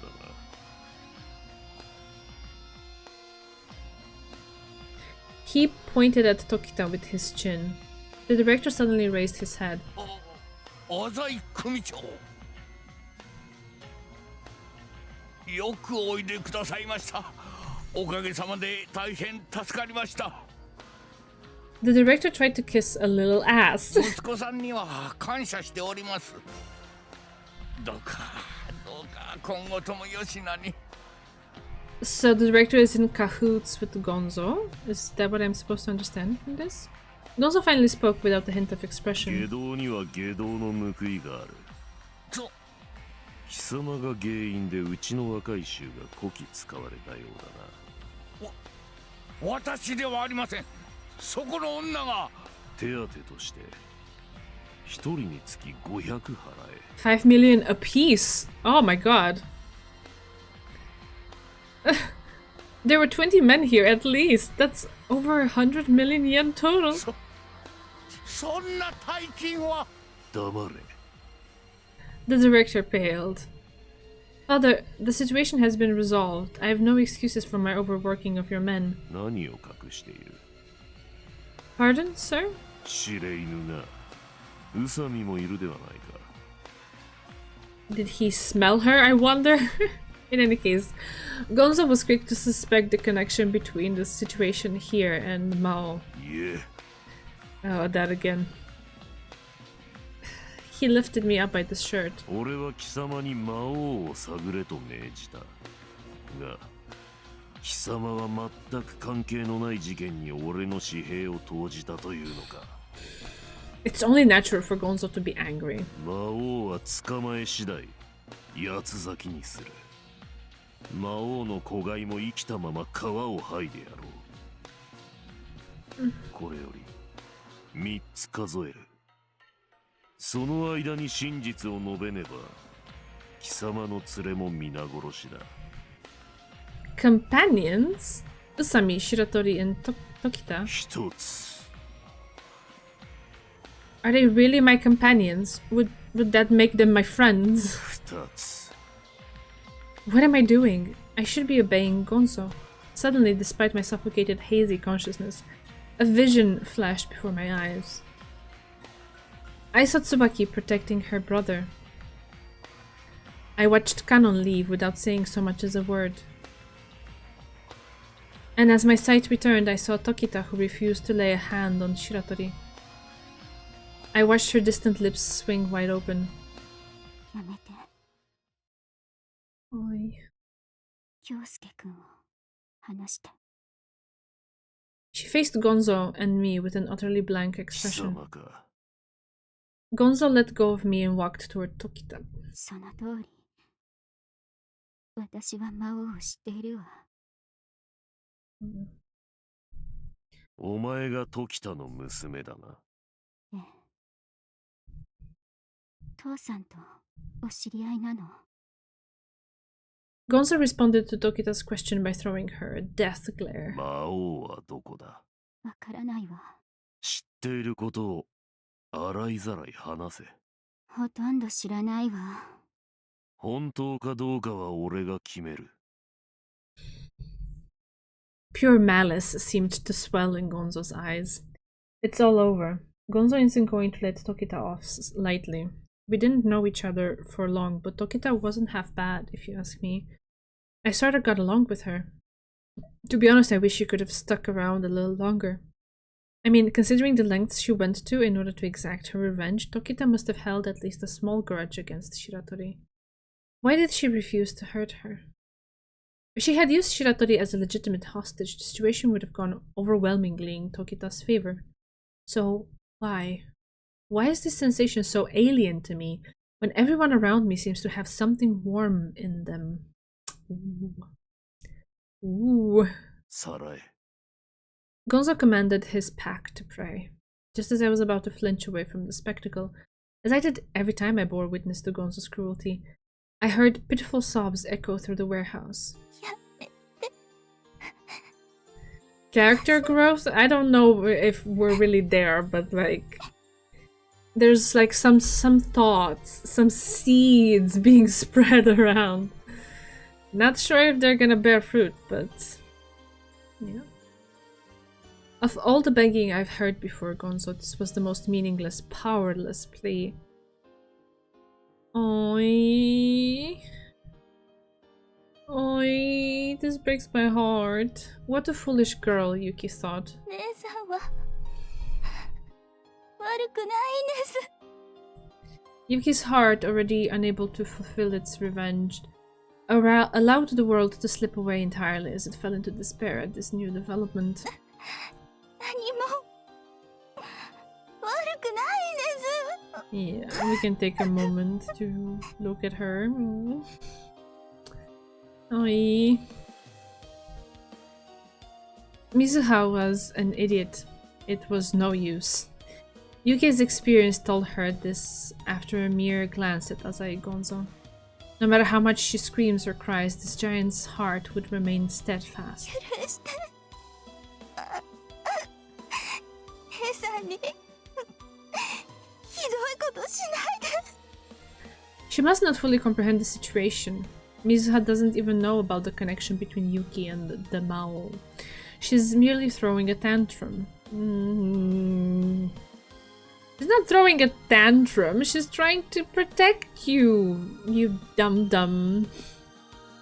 And good lord, why does she feel the need to make all this racket? 私がいけないんです。 Yeah, right? It's like completely dismissing and minimizing her feelings and her effort and her courage to, you know, go up to this man and beg for her sister. Like, after finally being pierced by Gonzo's gaze, Mizuha's lips stiffened in fear. 私が姉さんに話を持ちかけて。 How foolish. Who would believe such a story? And regardless, Asai Gonzo was uninterested in the hostage situation. Her claim was utterly unimportant. 魔王、私が Wow. 知ってます。姉さんは関係ないんです。 Oh, okay. Now this is important. Oh gosh.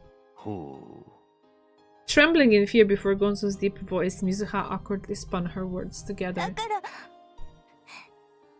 を許してください。 Tears fell onto her scarf. The situation was almost aggravating. All she had to do was keep quiet. At this rate, Mizuha would be put to their Yakuza torture as well. Why is she always so much trouble?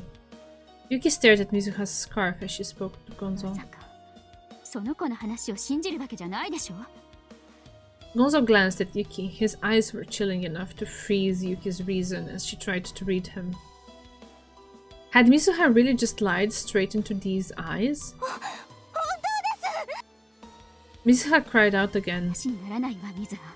黙りなさい。やだよ。殺されるわよ。 Why? Mizuha's behavior bewildered Yuki. She wished Mizuha could understand her feelings. The last thing Yuki wanted was to drag her poor sister down with her. Yet more tears flow across Mizuha's pale cheeks, eventually coming to rest on her scarf. Oi. Asai Gonzo finally opened his mouth. The anger in his lips implied that he would not waste time with this farce. あれはなんだ?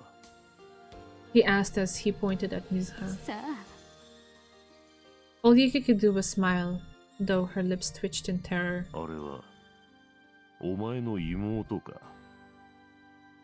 だったらわかるな。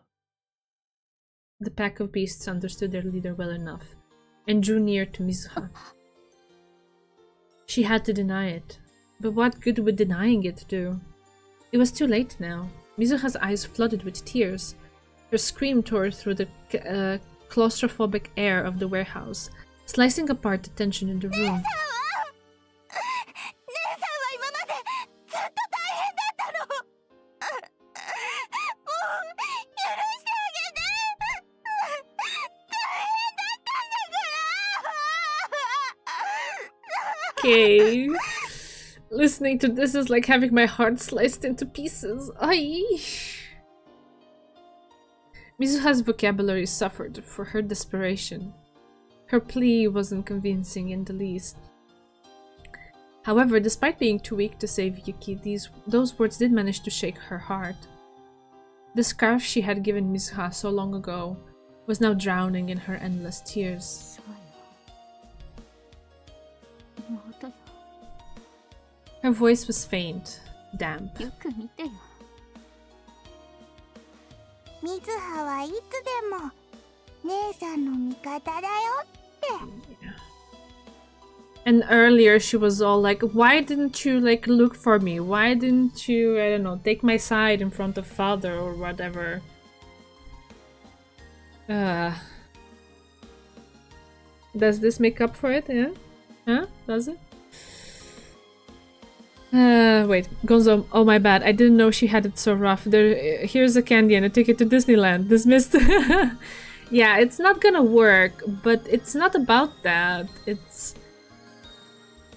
like, how do I put it? It's the courage to stand up to him and try to protect her sister. Even if, you know, nothing will come of it. It's about the effort, yes. And feelings, yes, yes.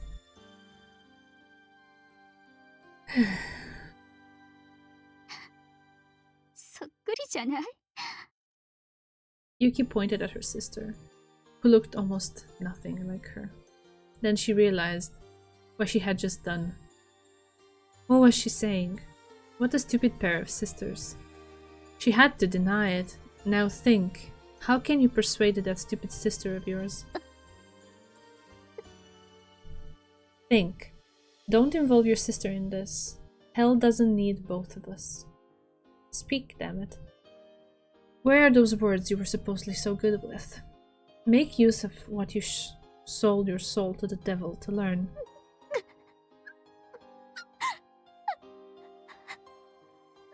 Yeah, I don't know what Gonzo's thinking. That's hard to predict. Her voice wouldn't come out. No matter how much she tried, it wouldn't come out.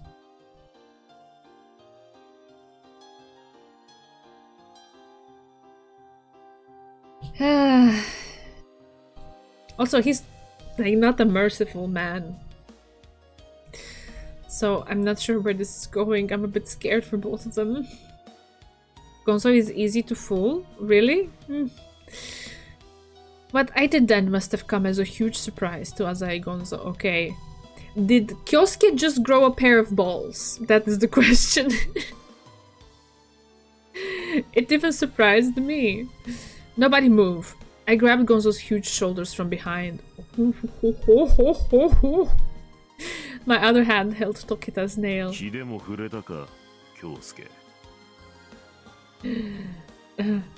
Yeah, I guess I have. Oh god, have you gone insane? Yeah, that was the question. Usami, take Tokita and Shiratori and run. What am I doing? Well, everyone get out of their fucking way. Do you guys want Gonzo to die? Why am I doing this? His lips curved into a smirk. It bore all the confidence of a wild animal before devouring its prey. My body had merely moved before my mind could comprehend fear. Just get out of here. Usami seemed to grasp the situation. Isn't it nice for Kyosuke to do one good thing before his death?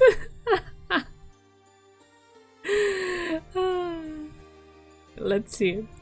Usami seems to grasp the situation, yeah. Dilly-dallying around here would be truly idiotic. She quickly pulled Tokita by the arm.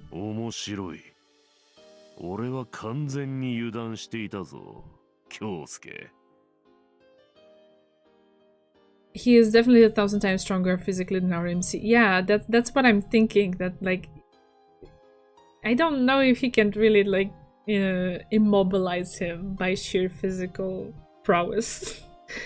But you know, adrenaline can make people do things that normally they wouldn't. So I don't know. Can't wait to see what plot armor will get him off the hook. I don't know. I don't know.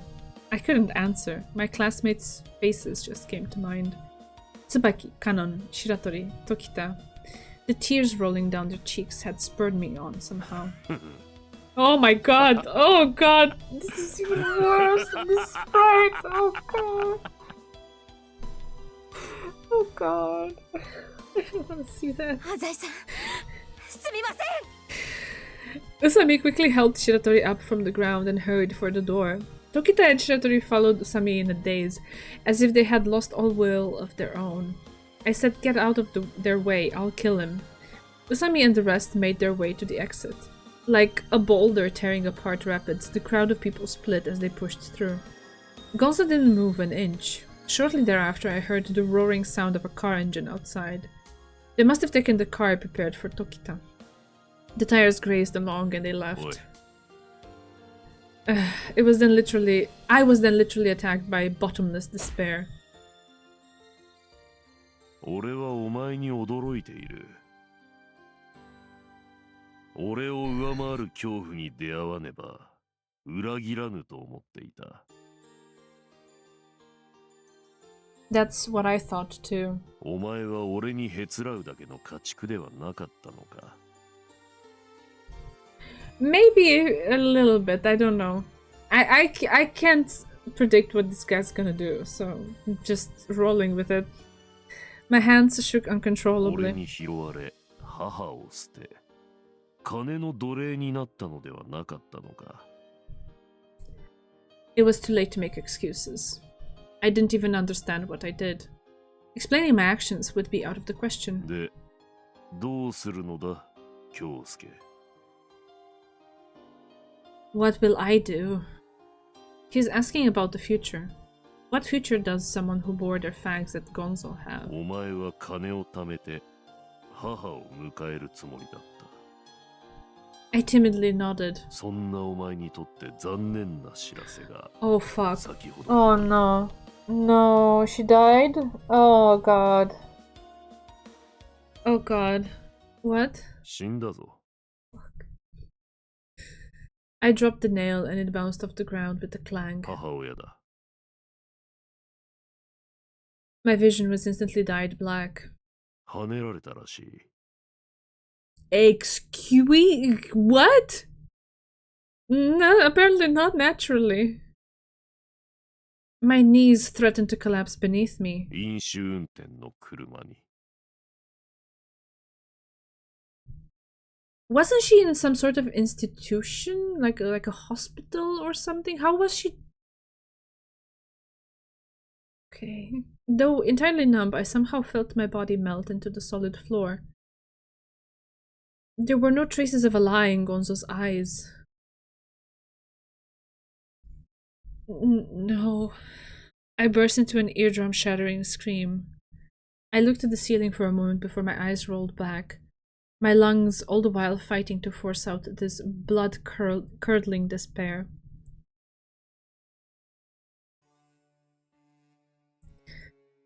Okay. So that was chapter 4, I guess. Alright. I do feel bad about that, about his mom. And I mean, assuming Gonzo's not lying about it, which I guess he's not. Not sure if he had a hand in it or not. I wouldn't put it past him.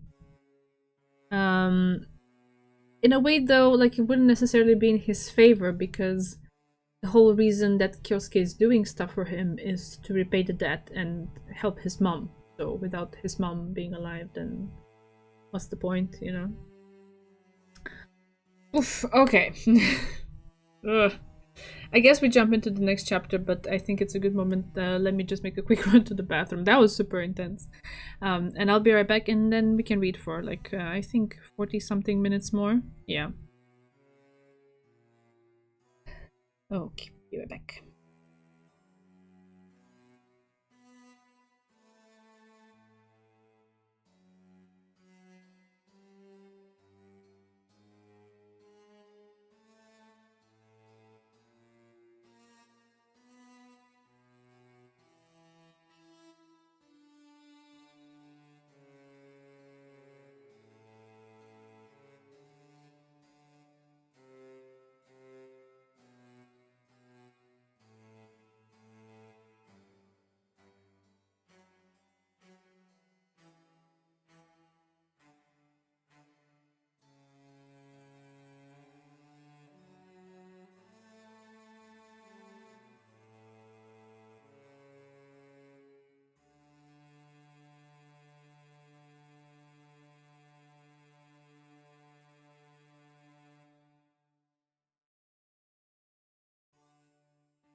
Sorry, hit the wrong overlay for a second there. Here we are. Oh, Kennedy went to make tea. Very nice. Can never have enough tea. Alright. Up. Okay, gotta hide myself, I suppose. My dearest son, I want to speak with you in person, his father wrote before the first trial. I'm not going to be able to avoid the death penalty. Thus, I don't rightly care if you take this letter as the rambling excuses of a murderer. I just want to detail the honest truth about the events leading up to my killing of Usami-san. Wait, what? Who's the son? Who's the father here? What?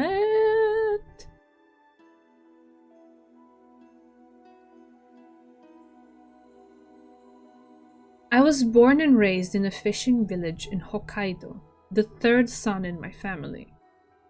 I moved to Tokyo to pursue higher education, and after graduating from college, I somehow managed to snag a position in the world-famous Sanno Corporation. My days in their accounting division were hectic. An extraordinary volume of goods passes through the hands of a huge company like Sanno each day. They were purchased overseas, imported, manufactured, transported, distributed, and the debits and credits associated with each step required a monstrous effort and nerve-wracking perseverance to keep straight. One day, as I was intensively double-checking our service and purchase costs in preparation for the end of the current billing period, I collapsed from exhaustion. I supposed things finally caught up to me. Nevertheless, it was a happy occasion, and I wouldn't trade it for anything. For that was the day I met your mother, who was working as a nurse at a nearby hospital. I soon found myself making up excuses to my boss, just so that I could sneak out to visit her there. You boys have always known your mother. You boys! Plural. Okay. Have always known your mother as a cheerful woman whose cooking could satisfy royalty, but at work she was a bit shy and had a hard time holding conversations. She wasn't very good with people, and trying to socialize with her colleagues wore on her nerves. She later told me that her nursing work aggravated her anxiety so much that she began to take tranquilizers. Okay. But as you know, your old man was straightforward, persuasive, and a frivolous joker. I guess I shouldn't be surprised when my son Kyosuke gets described in the same way, huh? I asked her to marry me barely 1 month after meeting her.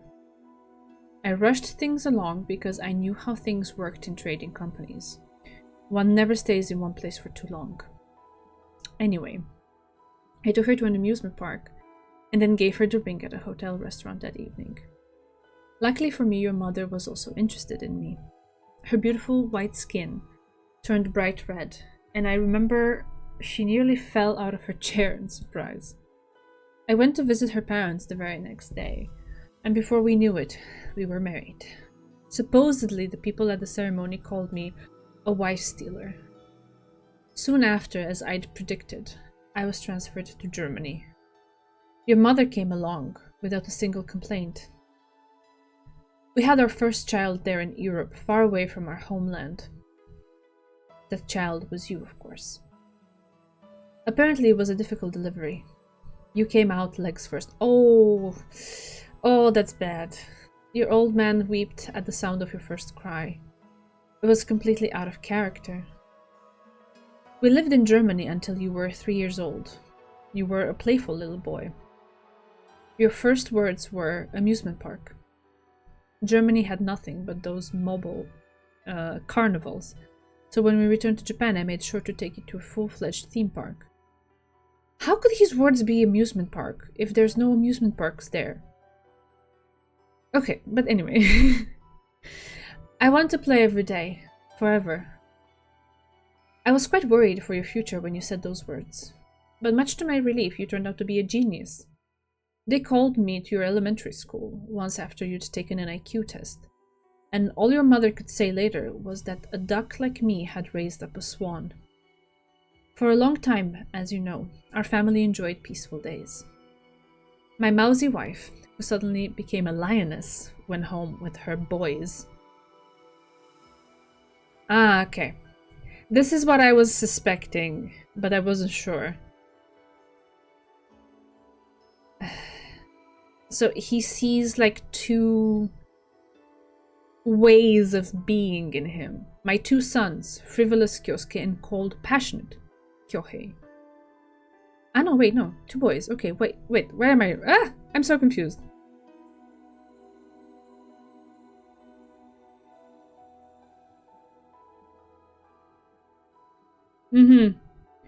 Could be. I don't know. I just how would that be? How would that happen, you know? But why is boys in quotation marks? I am so confused. If he actually had two boys, why is the letter addressed to one son? I don't know. Kyosuke had a brother and a sister mentioned in passing in chapter 3. I mean, yeah, okay, then I missed those details. Okay, so, but still, why quotation marks? My two sons, frivolous Kyosuke and cold, passionate Kyohei. The four of us lived happily. Hey, did you ever notice this tidbit? Though it seemed like I was gone overseas on business most of the time, I was always home for Bon, New Year's, and your birthday. Now that I think about it, those were the happiest days of my life. We're having some backstory lore? It seems so. I'm confused though. So, when was it that I met Usami Yoshinori? Usami-san was a capable man, working as a sales manager at a construction firm under the Sano Corporation umbrella. You heard of the Tomanbetsu City Outer Underground Discharge Channel, right? It's being constructed under the city as a drainage route for rainwater. If it ever gets completed, they say it will be 50 meters deep and one of the largest underground open spaces in the world. The first time I met Usami-san, he boasted about how he had plucked the privilege of building the Outer Underground Discharge Channel from the whole country. The smallest violin playing in the bottom right corner. It's been playing this whole time, to be fair. He held his head high like a samurai and talked in a dignified manner. I met the man when I was transferred to that huge nationally recognized project. I say the first time I met him, but I suppose that's a lie. I first encountered him back in my school days through an activist group we both attended. Activism was all the rage back in those days. It may sound hard to believe now, but I was bad news back then. I took over an authoritative position in an activist group from a neighboring town. This position allowed me to manage their funds. It was quite fairly risky business. Some fairly risky business. And to this very day, I still have police coming to my door from time to time. Usami-san and I had a riot discussing old times. For example, there was a time we barricaded ourselves in one of the school buildings. But as we looked back on everything, both Usami-san and I realized that we hadn't done what we did out of any productive ideals or anything. There was merely something wrong with us. At least, that's the conclusion we both reached as we sat around drinking together. After about 2 weeks, we had gotten close enough that Usami-san invited me over to his house. Much to my surprise, it wasn't a house at all. It was a small apartment that seemed to be at least 20 years old. I suppose I expected him to live more luxuriously, seeing as he had such a distinguished career. I do have quite a bit of savings, but I don't come home very often. He laughed as he said that. I found that rather strange. I had heard he had a wife and daughter. However, I understood when he told me his wife's name. I was astonished, and I must admit, even a bit jealous. His wife was Mishima Kaoru, a famous violinist. He said he had waited to tell me so that it would come as a bigger surprise. He'd always had the nature of an entertainer, and enjoyed his dramatics more than most. Interesting that earlier Yuki was also pointing Haru's dramatics. I suppose she got that from her dad. Okay, I'm sure I've told you before, but I'm a huge fan of Mishima-san. Her world tours brought her performances to audiences across the globe, from Moscow to New York. She must have been incredibly busy. It's only natural she wouldn't have the time to go home. It made me feel incredibly sorry for their daughter, Haru. Her father was as wildly successful as her mother, and between all the transfers and travel, the poor girl must have been left behind more often than not. I doubt she received the love and attention she needed to develop as a child should. The general consensus about little Haru-chan was that she was a strange kid, and sure enough, when I knocked on the door to her room that fateful first visit, she didn't respond at all. No greeting, no acknowledgement. Only the sound of a violin betrayed her presence within. "This song is for you," she eventually said, and began playing Air on the G string. Apparently she was rather like you. She was born in Germany and had learned to play the violin from the age of 5. She had her mother's talent, and the girl's rendition was truly beautiful. At that point, you could say Usami-san and I were friends. Nevertheless, Haru-chan kept to herself all the time. It made me want to bring her home to meet you and your brother. God knows the girl had probably never been to a proper family gathering. However, I was never given the chance. The more I was with Usami-san, the more he invited me to play mahjong. One day, as he was kicking my ass at the game, Usami-san cheerily told me about his family situation. That he was the 4th son in a family of bureaucrats, and that despite having the brains and connections to be a politician, he continued to work at his current company. It was only when he began to insult his father, who was a famous member of the cabinet, and his brothers that I realized something was not quite right. And I assure you, it wasn't the side effect of my many losses at mahjong. I later found out that his family had disowned him. But he certainly wasn't a worthless man. He was a good leader to his subordinates on the underground channel project, and he took initiative when negotiating with subcontractors. He practically became a corporate legend after heading alone into the director of senior management's office, a man named Someya. Okay, all of these, names that ring a bell, jeez. With a bottle of whiskey to propose an increase in the project's budget. Usami was a man of both humor and wit, and to be quite honest, it's not surprising that he was able to win over Mishima Kaoru. "Samejima-san, I've got a favor to ask," he said in his usual dramatic tone one night after we'd finished a dinner meeting at a high-class restaurant in downtown Tokyo. "I believe you'll find it to be quite a tempting offer." He said he wanted to start his own business in the near future, not one under the Sanno Corporation umbrella, but his very own company. "You're the first person I've mentioned this to," he said, as passionately as a child. He had a tendency to boast about his plans, but his talent was recognized both within the company and around Japan's business world.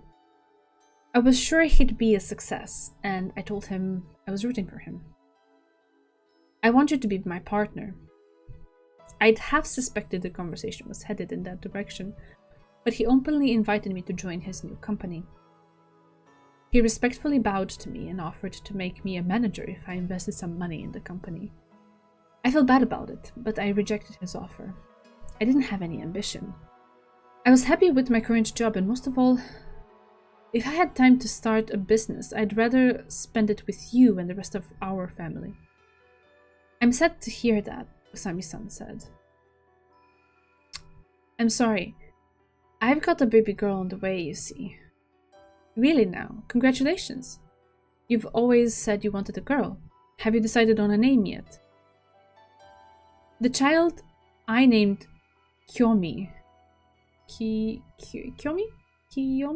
Something like that, was born with the genetic heart disease, as you two already know." "Oh no." "It was the first baby girl in our home, which had until then been blessed only with boys. Interesting naming sense. Kyosuke, Kyohei, Kiyomi. Okay. My excitement was probably enough to make you two jealous.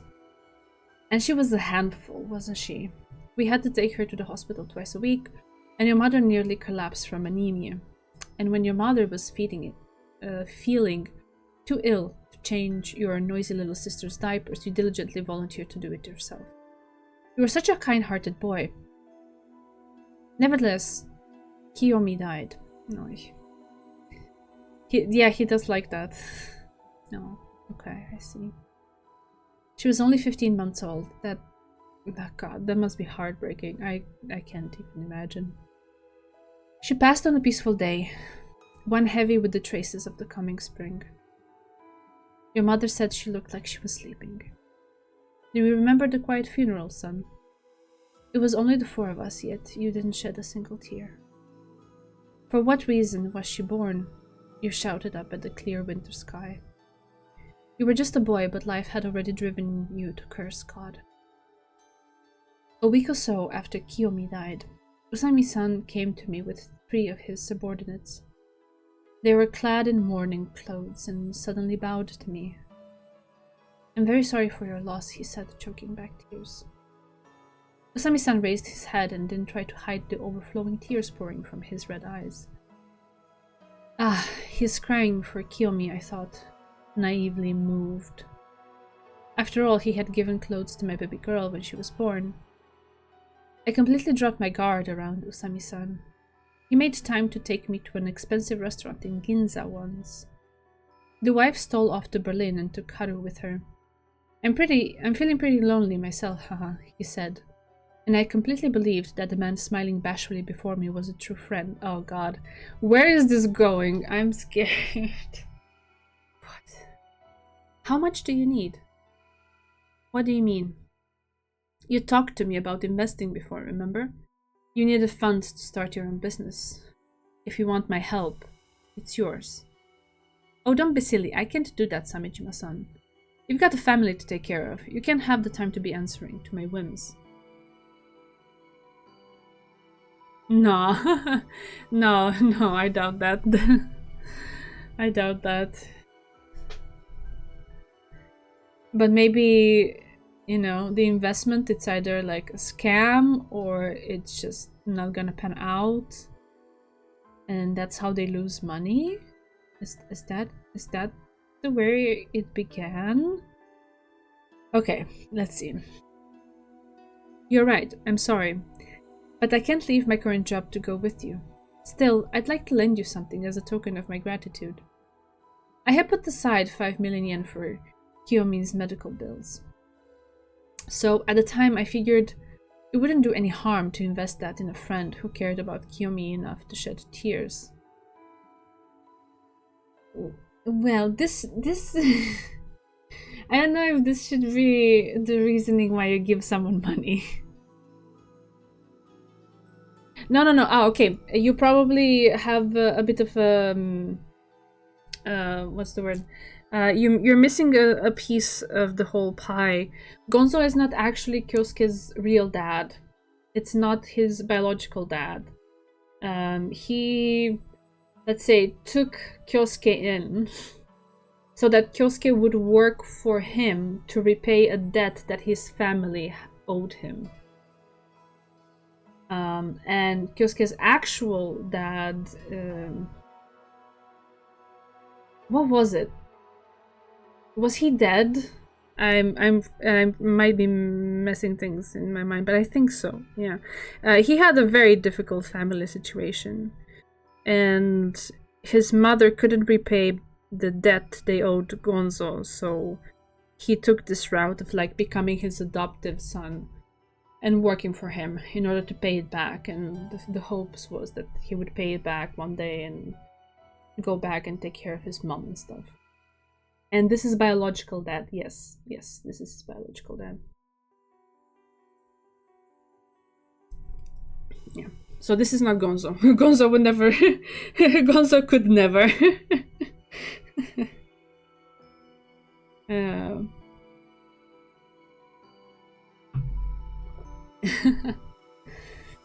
Yeah, okay.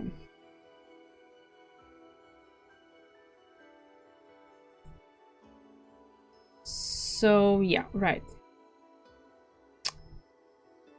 This is where I feel like it's starting to, you know, piece in their financial downfall. Like, this is where it's beginning. Yeah, no worries about it. Okay. I had already saved enough money to put 2 boys through schooling. And with my high-paying job at a top-class company, I had also probably forgotten the value of 5 million yen. Oh, lordy, lordy, lord. Thank you very much. I'll repay this debt many times over. Thinking back on it now, I realized that Kiyomi's death had clouded my judgment. I made a few small blunders at work and occasionally took out my frustration on your mother. So after offering a stick of incense to Kiyomi's portrait, I signed Usami-san's investment contracts. My signature was only needed on one of the 2 papers. We had the contracts notarized the next day. It's only now that I question why I needed to sign something in order to invest in his company. Oh, yay. I've lamented this oversight so many times since that day. Why did I not read the other of the 2 papers? How can you sign something without reading it, my dude? Apparently, he didn't fully read through everything. Yes, big potato moment. Jeez.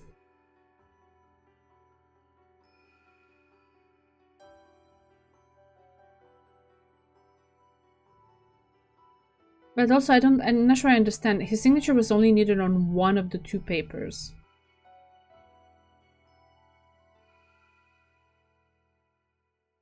Why did I not read the other of the 2 papers?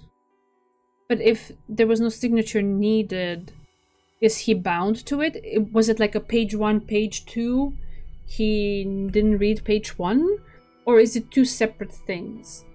But if it's 2 separate things, how can they hold him to it if it wasn't signed? I'm so confused.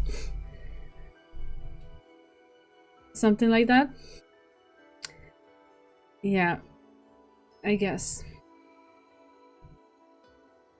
How could an accountant at Sano Corporation fall for such a simple ploy? Like, my dude, why did you not read? Yeah, I don't know, I'm a bit confused. I recently signed a contract with the private maternity where I want to have my baby, and I needed to sign on every single page. Okay, so there was a space at the end of the thing, right, with my signature, but then also on the corner of every single page I needed to sign, and also the lady that worked, like the consultant that worked me through it, also signed her the copy that she gave me on every single page. Exactly, yes. So this is weird, but okay.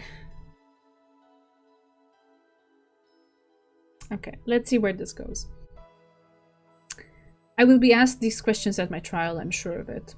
They will grind this point into the dust, doubting my sensibility, my common sense, and even my sanity. Forgive your foolish old dad. After that day, Usami-san almost never met with me for a meal. I brushed it off, thinking he was just busy between building the outer underground discharge channel and setting up his own business. But then, one weekend, when we were preparing to go on a family camping trip, a huge man in a jet black suit and blood-red shirt showed up on our doorstep. I met a few radicals during my stint in student activism. They all had uncanny facial expressions, and their eyes glistened with their deviant ideals. Not a one of those twisted men had half the overwhelming atmosphere of this bestial man. I bet we can all guess who this man is, right? Usami used the moment of weakness after the daughter's death. Apparently so. Apparently so. 50 million in all. He spoke in a tone that said he wouldn't take no for an answer, and I trembled in fear. Santa Claus? Eichi?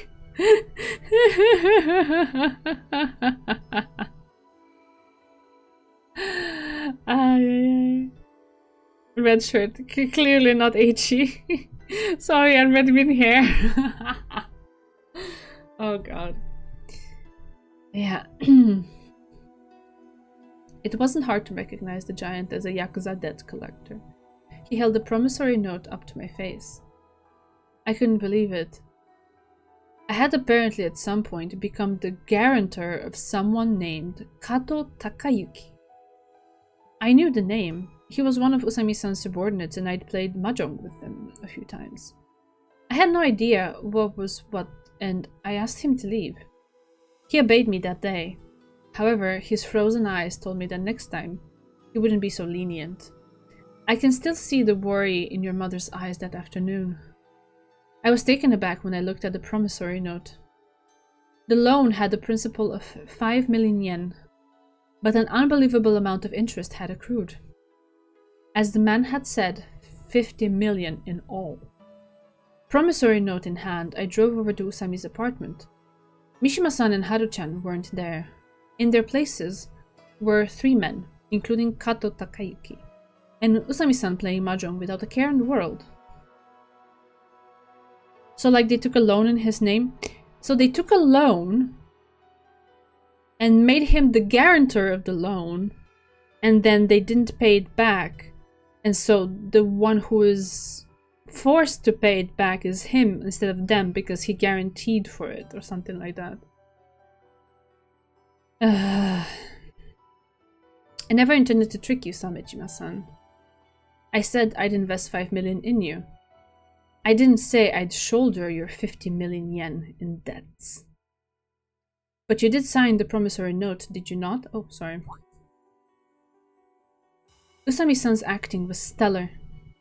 He tilted his head as if to say I was acting strange. If at this point I'd realized the trick Usami-san used on the promissory note, I wouldn't have had to resort to murder.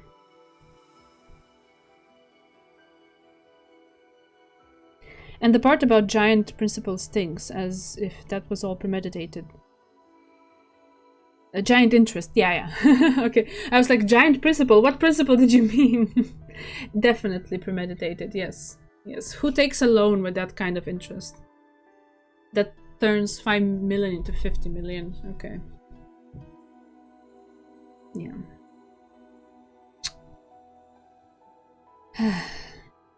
I'm still not quite sure as to what happened. But Usami-san had somehow hidden something within those 2 contracts that exploded into my 50 million yen debt to the devil. Anyway, 50 million. You can pay it for my subordinate Kato, yes?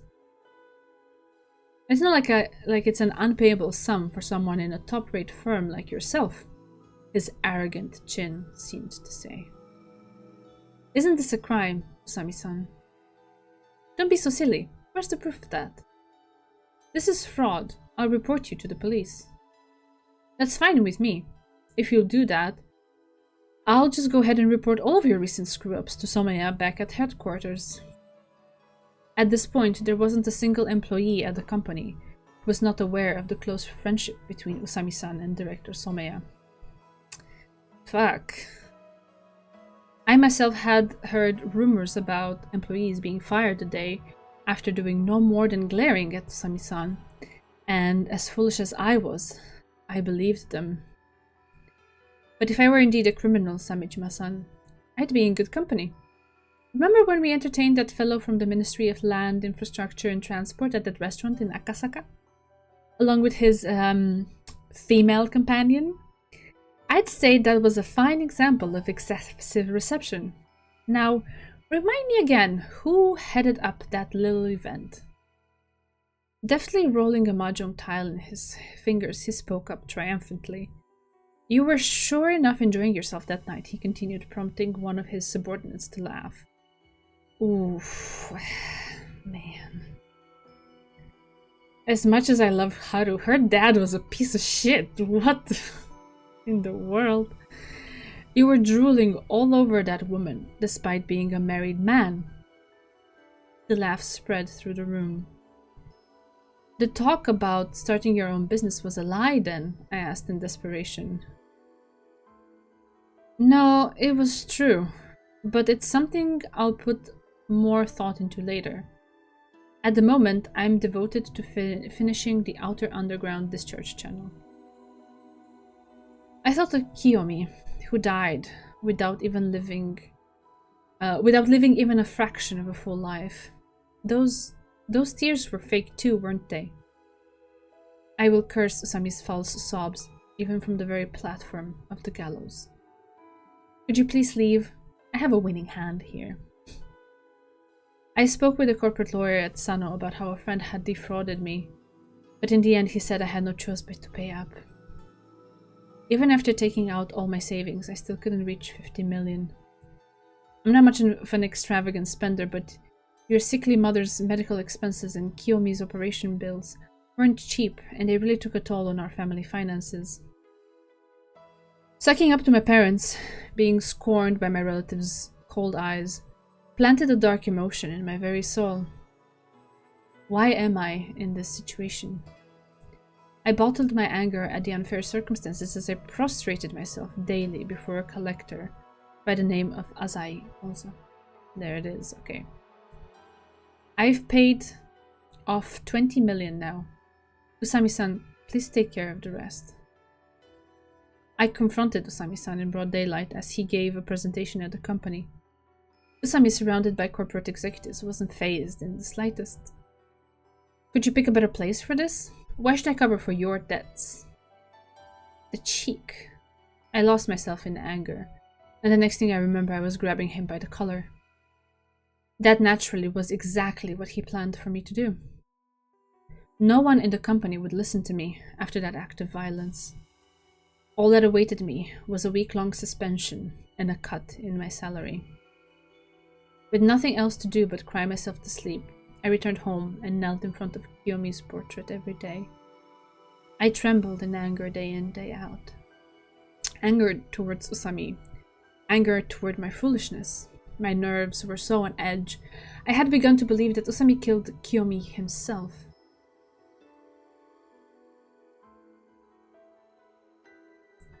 My lawyer says that my unsound mind at the time would help in an insanity plea. Well, I worked with a person who was a bank employee in Russia's biggest bank. She was set up by people in security and had to declare bankruptcy, and now has to work unofficially to not have her debts deducted from her pay. What? People in banks security. What the heck? Oh, that's terrible. What? Oh gosh.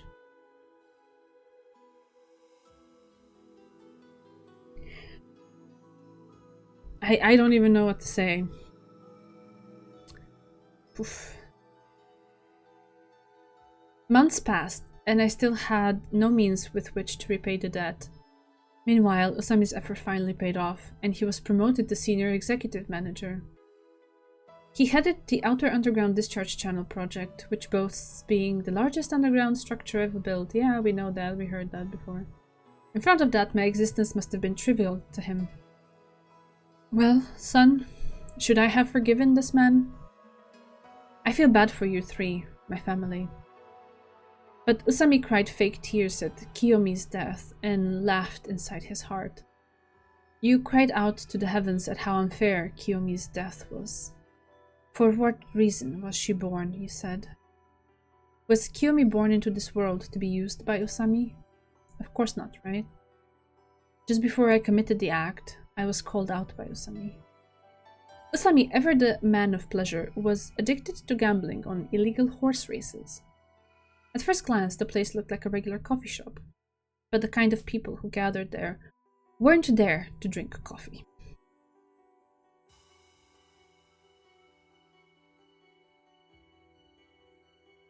There are a lot of scammers here, and they find new inventive methods all the time. There was a fraudulent loan being taken and security issued her a fake clearance to give them the massive loan. Oh, okay. You have to be very careful, but usually that's people you don't know posing as people you do know and stuff. Yeah. it's really no joke when you deal with money and when you sign contracts. Be very, very careful. Then the internal corporal mail with the clearance she received disappeared. Oh, fuck. And the person disappeared with money, obviously, and security said they issued no clearance despite her talking with them on the phone about it. Oh, God. Oh, that's terrible.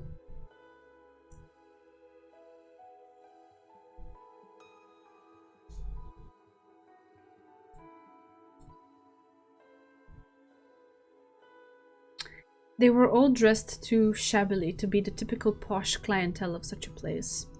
They all stared at the television screen, watching the races with an excited air about them. "Keep this a secret from my wife and daughter," he said cheerfully, and I was at a loss for words.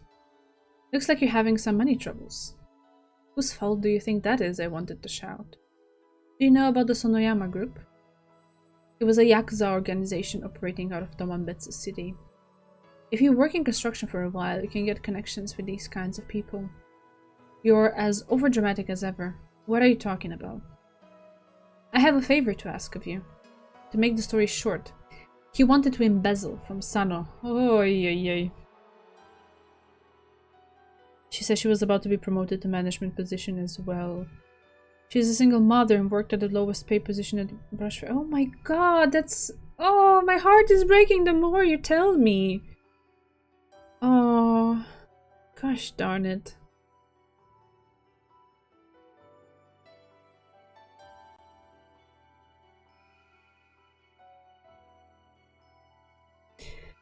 Yeah. And he wanted the cooperation of the lead accountant, me.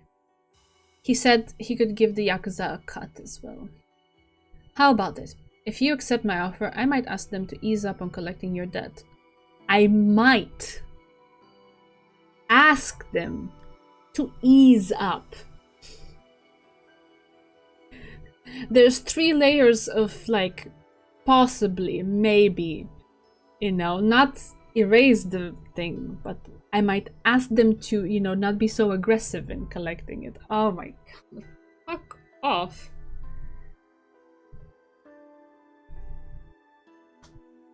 Yeah, I see what you mean, Zeko. One thing I've noticed that she said there was protocol violations with that clearance thing, which is why she called security personally but was assured everything is good. Man, how could all of the, like, traces of that just disappear? Oh god, that's terrible. That's terrible. Ugh. Oh, I never want to work in something like that. It's scary. Always double check and always, like, keep copies of everything. And yeah.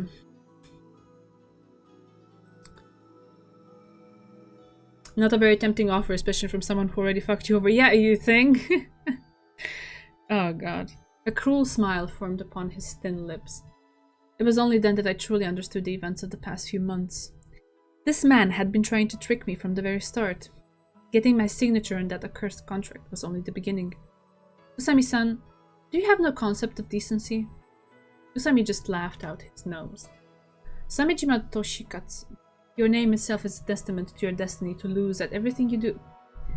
Toshikatsu is victory spelled backwards. Defeat. What the... And Samejima, that admiral who lost Japan the war. No one would heed mortality lessons preached by such a profound loser. God, what the scum of the earth, this person. Jesus. I think they sent her the email on a different network than usual, which is why she called them. Must be because on this one they could delete it afterwards. Jeez Louise.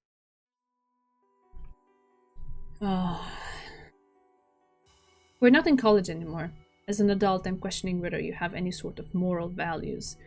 You aren't fighting a war, you're just bullying the weak. You have a daughter too, don't you? How would you feel if what happened to my daughter happened to Haru? You say it like I killed Kiyomi-chan or something. How cruel.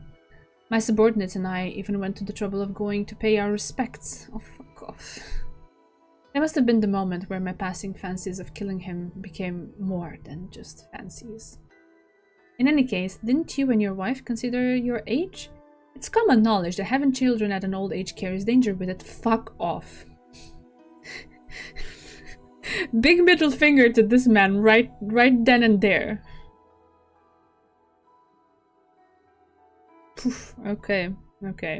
I never want to have anything to do with like banks and or moving and approving large amounts of money. No, thank you. I'm happy. I'm happy with being a software engineer. That's fine.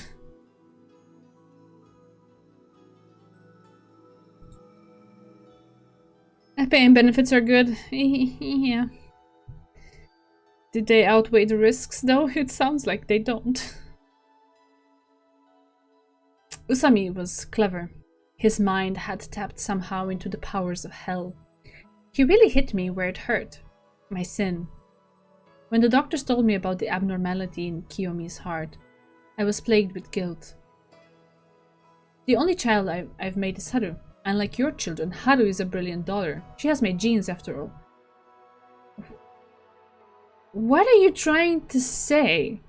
That just because you were blessed to have a healthy child, you are above someone who had the misfortune of having a sickly child that couldn't survive? What the fuck? You know this is a lottery, right? You didn't do anything in particular to score. You were just lucky. Fuck that. Ah, computers would never betray me. Kidding, they betray me all the time. Yeah, I was about to say. How many times did you write code that you thought should do something and then you realized, oh, actually, this doesn't do what I needed to do?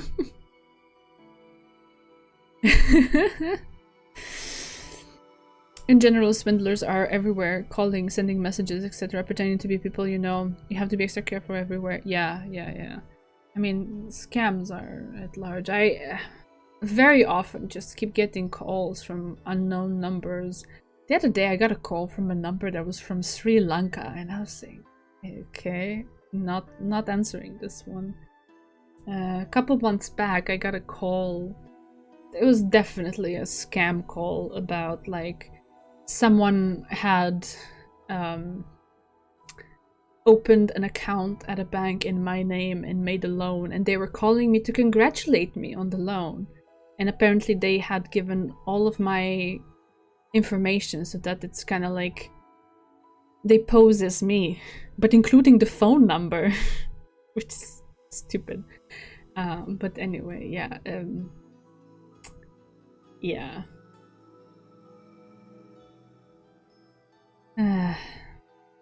Usami just thinks he's above him in general.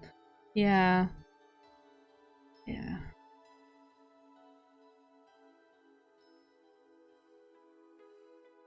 My mom got a message in a messenger from her director with photo and all, and it wasn't actually him. Oh god, dear lord. Yeah. Be very careful with stuff like that.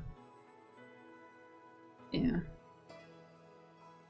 I mean, if there's someone from your work contacting you, asking things of you that are related to work, why would they contact you on a personal platform? Like, why don't they do it through the whatever means of communications you have at work and stuff like that? So yeah, it's scary for older people who might have trouble identifying and like understanding that this is not how things work. Yep. Oh well. We got onto a depressing note here. And I guess there's more depression coming. This letter is really long too. The only child I've made this out. Okay, I've read this, sorry. So she's demon spawn? Oof, what a comeback. No, she's an angel, naturally. What father would think otherwise about his child? I know that Haru, with her tiny violin, wasn't at fault for anything.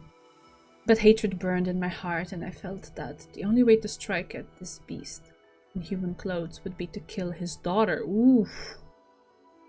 Air on the G-string danced in my head. Men's minds are strange things, as they correlate sensations like music to memories and emotion. Thus, Air on the G-string became the soundtrack to my revenge against Sami. Son, What will your mind's eye paint in your heart when you listen to air on the G string? Fuck. Okay. Okay, alright. Just kill him, logic, come on. Yeah, I don't know. I think it's like because of the loss of his own daughter, wanting and having, you know, him mock him for that, wanting to inflict a similar kind of pain. I guess maybe also, I don't necessarily agree with this, just postulating that maybe this is a thread of logic that his mind might have gone on, that killing someone is giving them the easy way out, and it would be more painful for them to live and have to live with the tragedy of their child dying. That would be worse than them losing their own life, you know? Maybe that was the logic. But oof, okay. Good moment to just back out of this. Take a quick break and come back to it on Thursday. Jeez. I know. She is not at fault, I agree. Ugh. But also interesting just how there are plenty of common threads in that backstory with things that we've seen in the second chapter and also in this fourth chapter as well. Interesting. Being inflicted onto other people, I mean. Oh, thank you, Bear. Thank you. Like, I think in chapter 2, you haven't seen this one, Kennedy. But in chapter 2, I did feel that what was happening to Tsubaki's family was very similar to what had happened to Kyosuke's family, you know, plunging them into debt and stuff like that. And owing Gonzo. Yep. Oh, thank you so much. Thank you. Yeah, this is a t-shirt that I got as a prize. It is hand painted.